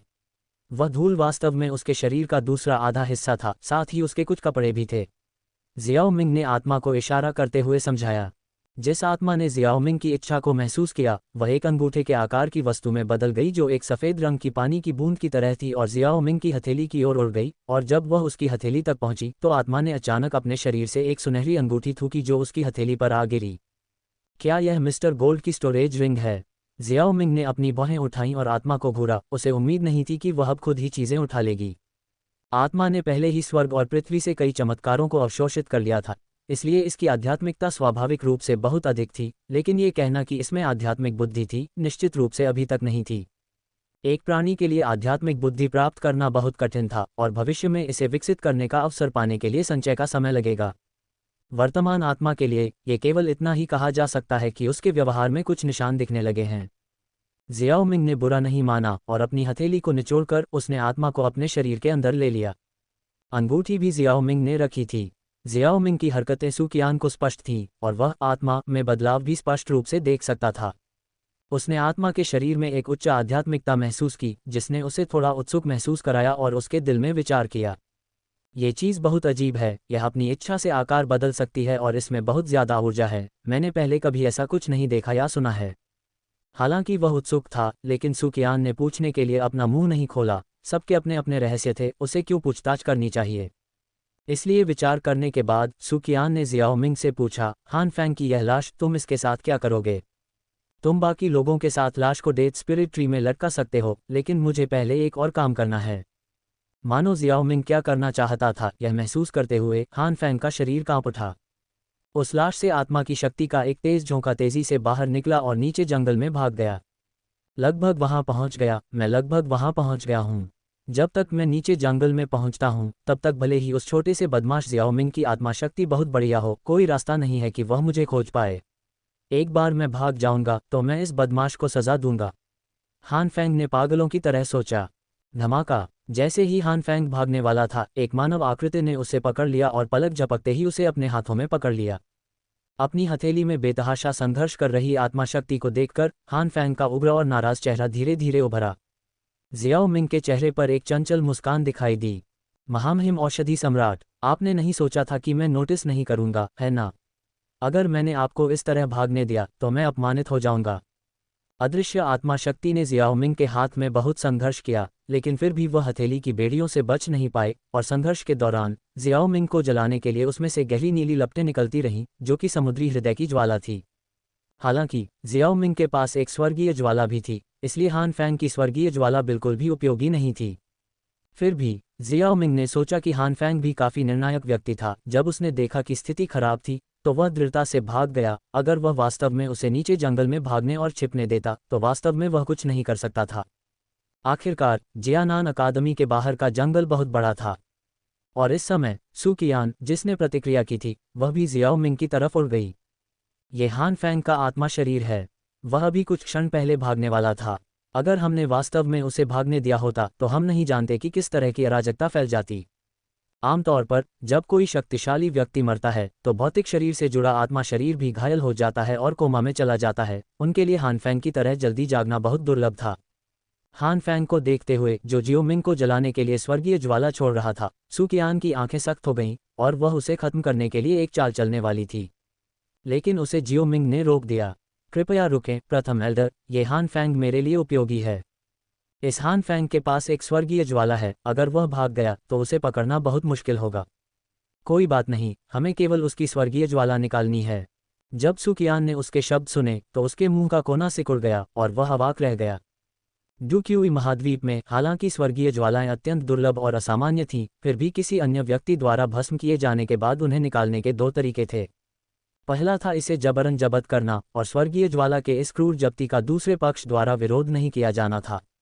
इसके अलावा एक बार जब कोई ज्वाला को जब्त करने में कामयाब हो जाता है तो दूसरा पक्ष धीरे धीरे मर जाएगा, क्योंकि स्वर्गीय ज्वाला उसके शरीर को छोड़ देती है।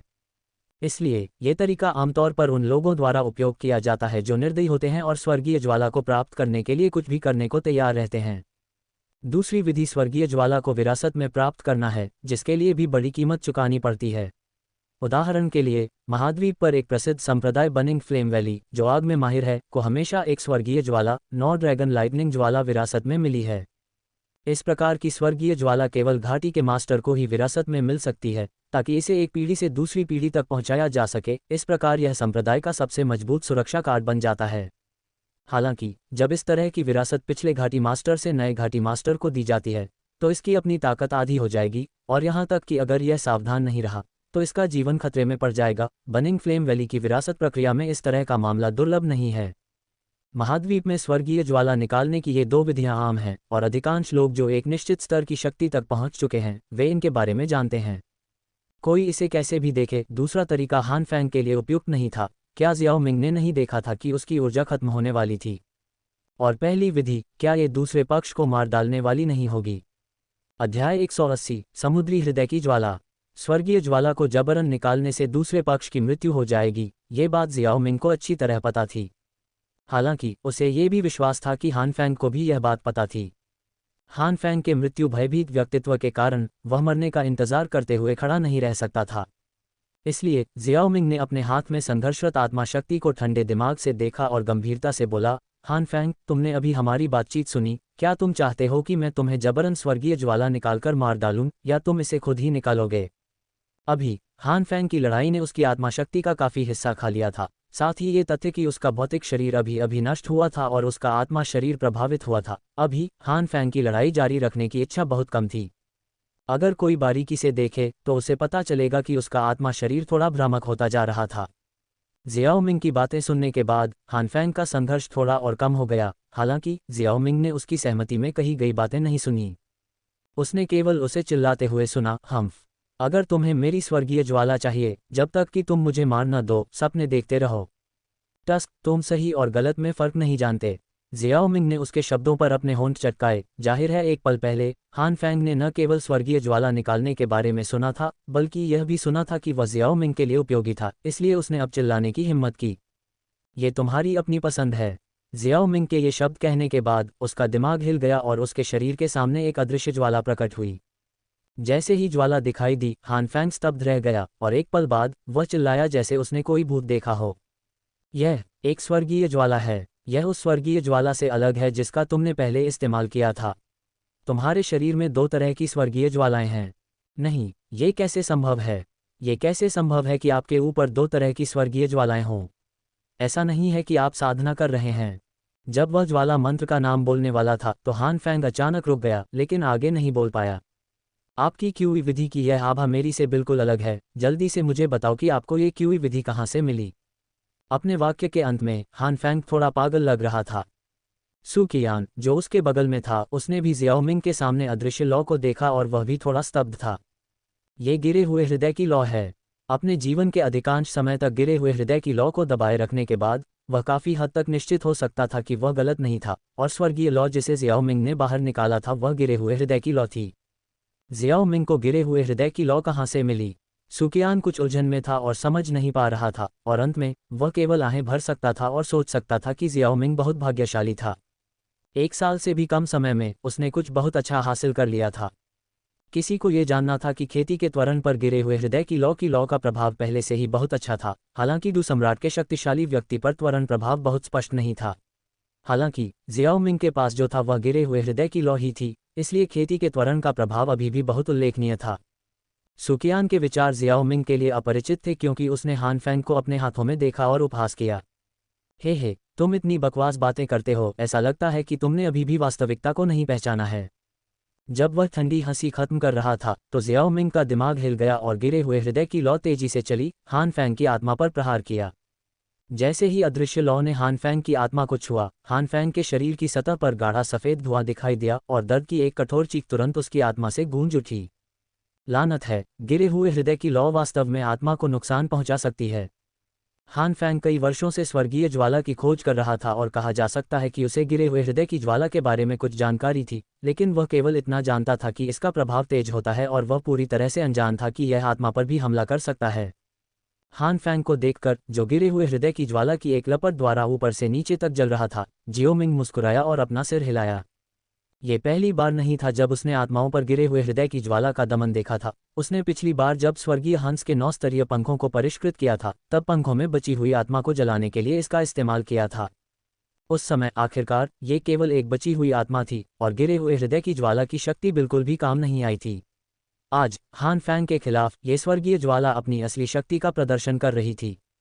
जियोमिंग की हथेली में हान फैंग जलना बर्दाश्त नहीं कर सका और उसके शरीर की रक्षा के लिए उसने फिर से नीली ज्वाला का एक समूह छोड़ा। केवल पिछली बार की तुलना में इस बार ज्वाला का रंग थोड़ा गहरा लग रहा था, जैसे कि बिजली की आपूर्ति अपर्याप्त थी। मैं देखना चाहता हूं कि इस टकराव के तहत एक आत्मा शरीर कितने समय तक टिक सकता है। हान फैंग को देखते हुए, जो गिरे हुए हृदय की ज्वाला की घेराबंदी में रह गया था, जियाओमिंग के चेहरे पर तिरस्कार की अभिव्यक्ति प्रकट हुई। जैसे ही उसने अपना दिमाग घुमाया और अदृश्य ज्वाला भयंकर रूप से बढ़ गई, नीली ज्वाला के साथ मिलकर हान फैंग की आत्मा शक्ति को जल्दी से भस्म कर दिया। गिरे हुए हृदय की ज्वाला के भयंकर हमले के तहत हान फैंग जल्द ही सहन करने में असमर्थ हो गया और समुद्री हृदय की ज्वाला की स्थिति को बनाए रखने में असमर्थ था। उसकी आत्मा शक्ति जियाओमिंग जितनी अधिक नहीं थी और इसके अलावा वह घायल हो गया था, इसलिए उसके लिए इतने लंबे समय तक सहन करना पहले से ही सीमा थी। समुद्री हृदय की ज्वाला फीकी पड़ गई और हान फैंग का शरीर एक बार फिर गिरे हुए हृदय की ज्वाला के हमले के संपर्क में आ गया। जियाओमिंग ने अपना हाथ उठाया और हान फैंग को घेरने वाली गिरे हुए हृदय की ज्वाला तुरंत भयंकर रूप से सिकुड़ गई। अंत में एक बार फिर हान फैंग के शरीर से चिपक गई। सफेद धुआं और एक तेज चीखने की आवाज फिर से प्रकट हुई। फॉल हॉट फ्लेम की जलन के तहत हान फैंग, जो पहले से ही बहुत बुरी स्थिति में था और भी अधिक घायल हो गया था, और उसकी आत्मा लगभग पारदर्शी थी, जैसे कि वह किसी भी क्षण शून्य के बादल में बदल जाएगा। जब उसने हान फैंग को इस अवस्था में देखा तो जियोमिंग ने अपना हाथ हिलाया और फॉल हॉट फ्लेम तुरंत पीछे हट गई। आप क्या सोचते हैं? क्या आपने इसके बारे में अभी तक सोचा है? अगर तुमने ऐसा नहीं किया है तो मैं तुम्हें मदद करता रहूंगा। ये शब्द सुनकर हान फैंग का मायावी शरीर अचानक एक पल के लिए भयंकर रूप से कांप उठा, फिर अंत में अपने दांत पीसते हुए बोला, मैं तुम्हें सी हॉट फ्लेम दे सकता हूं, हालांकि तुम्हें मुझे जाने देना होगा। तुम्हारे पास मेरे साथ सौदेबाजी करने की योग्यता नहीं है। जियोमिंग के शब्द गूंज उठे और हान फैंग के शरीर को ढंकने वाली गिरी हुई हॉट फ्लेम ने एक बार फिर से उग्र रूप से पास आने और अपना काम जारी रखने की कोशिश की।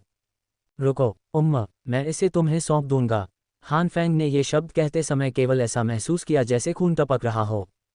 सी हॉट फ्लेम को प्राप्त करने के लिए, जो स्वर्गीय ज्वाला रैंकिंग में 15वें स्थान पर थी, उसने लगभग अपनी जान गंवा दी थी और उसके बाद के भक्षण और शोधन ने उसे और भी अधिक पीड़ा पहुंचाई थी। हालांकि अब जब वह इस स्थिति में था तो वह उस तरह के दर्द का स्वाद नहीं लेना चाहता था। फिर से उसकी आत्मा में गहराई तक प्रवेश किया।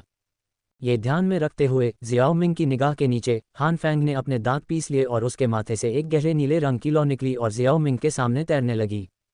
सी हॉट फ्लेम सोर्स फ्लेम पर एक नज़र डालने के बाद जियाओ मिंग ने तुरंत इसे नहीं उठाया, बल्कि कहा, अपनी आत्मा के निशान को मिटा दो। हान फैंग केवल वही कर सकता था जो उसे बताया गया था, और एक दबी हुई घुरघुराहट के साथ हान फैंग ने सी हॉट फ्लेम पर अपना नियंत्रण छोड़ दिया। हान फैंग के नियंत्रण के बिना छोटी गहरे नीले रंग की लौ का आकार 2 से 3 फीट की ऊंचाई तक बढ़ने लगा और इसके चारों ओर का तापमान बढ़ने लगा। गहरे नीले रंग की लौ का एक बेहद रहस्यमय रूप था जिसमें हल्की लहरें थीं जो समुद्र की लहरों जैसी थीं। ये देखकर जियो मिंग ने सबसे पहले गिरे हुए हृदय की लौ को पुनः प्राप्त किया, फिर अपने स्टोरेज रिंग से एक जेड बोतल निकाली और अपने हाथ की एक लहर के साथ एक चूषण बल ने सीधे हान फैंग की आत्मा को जेड बोतल में धकेल दिया। फिर उसकी उंगली से अदृश्य आग का एक निशान उभरा जिसने जेड बोतल की सतह को घेर लिया और अंत में बोतल के मुंह को लौ के साथ सील कर दिया।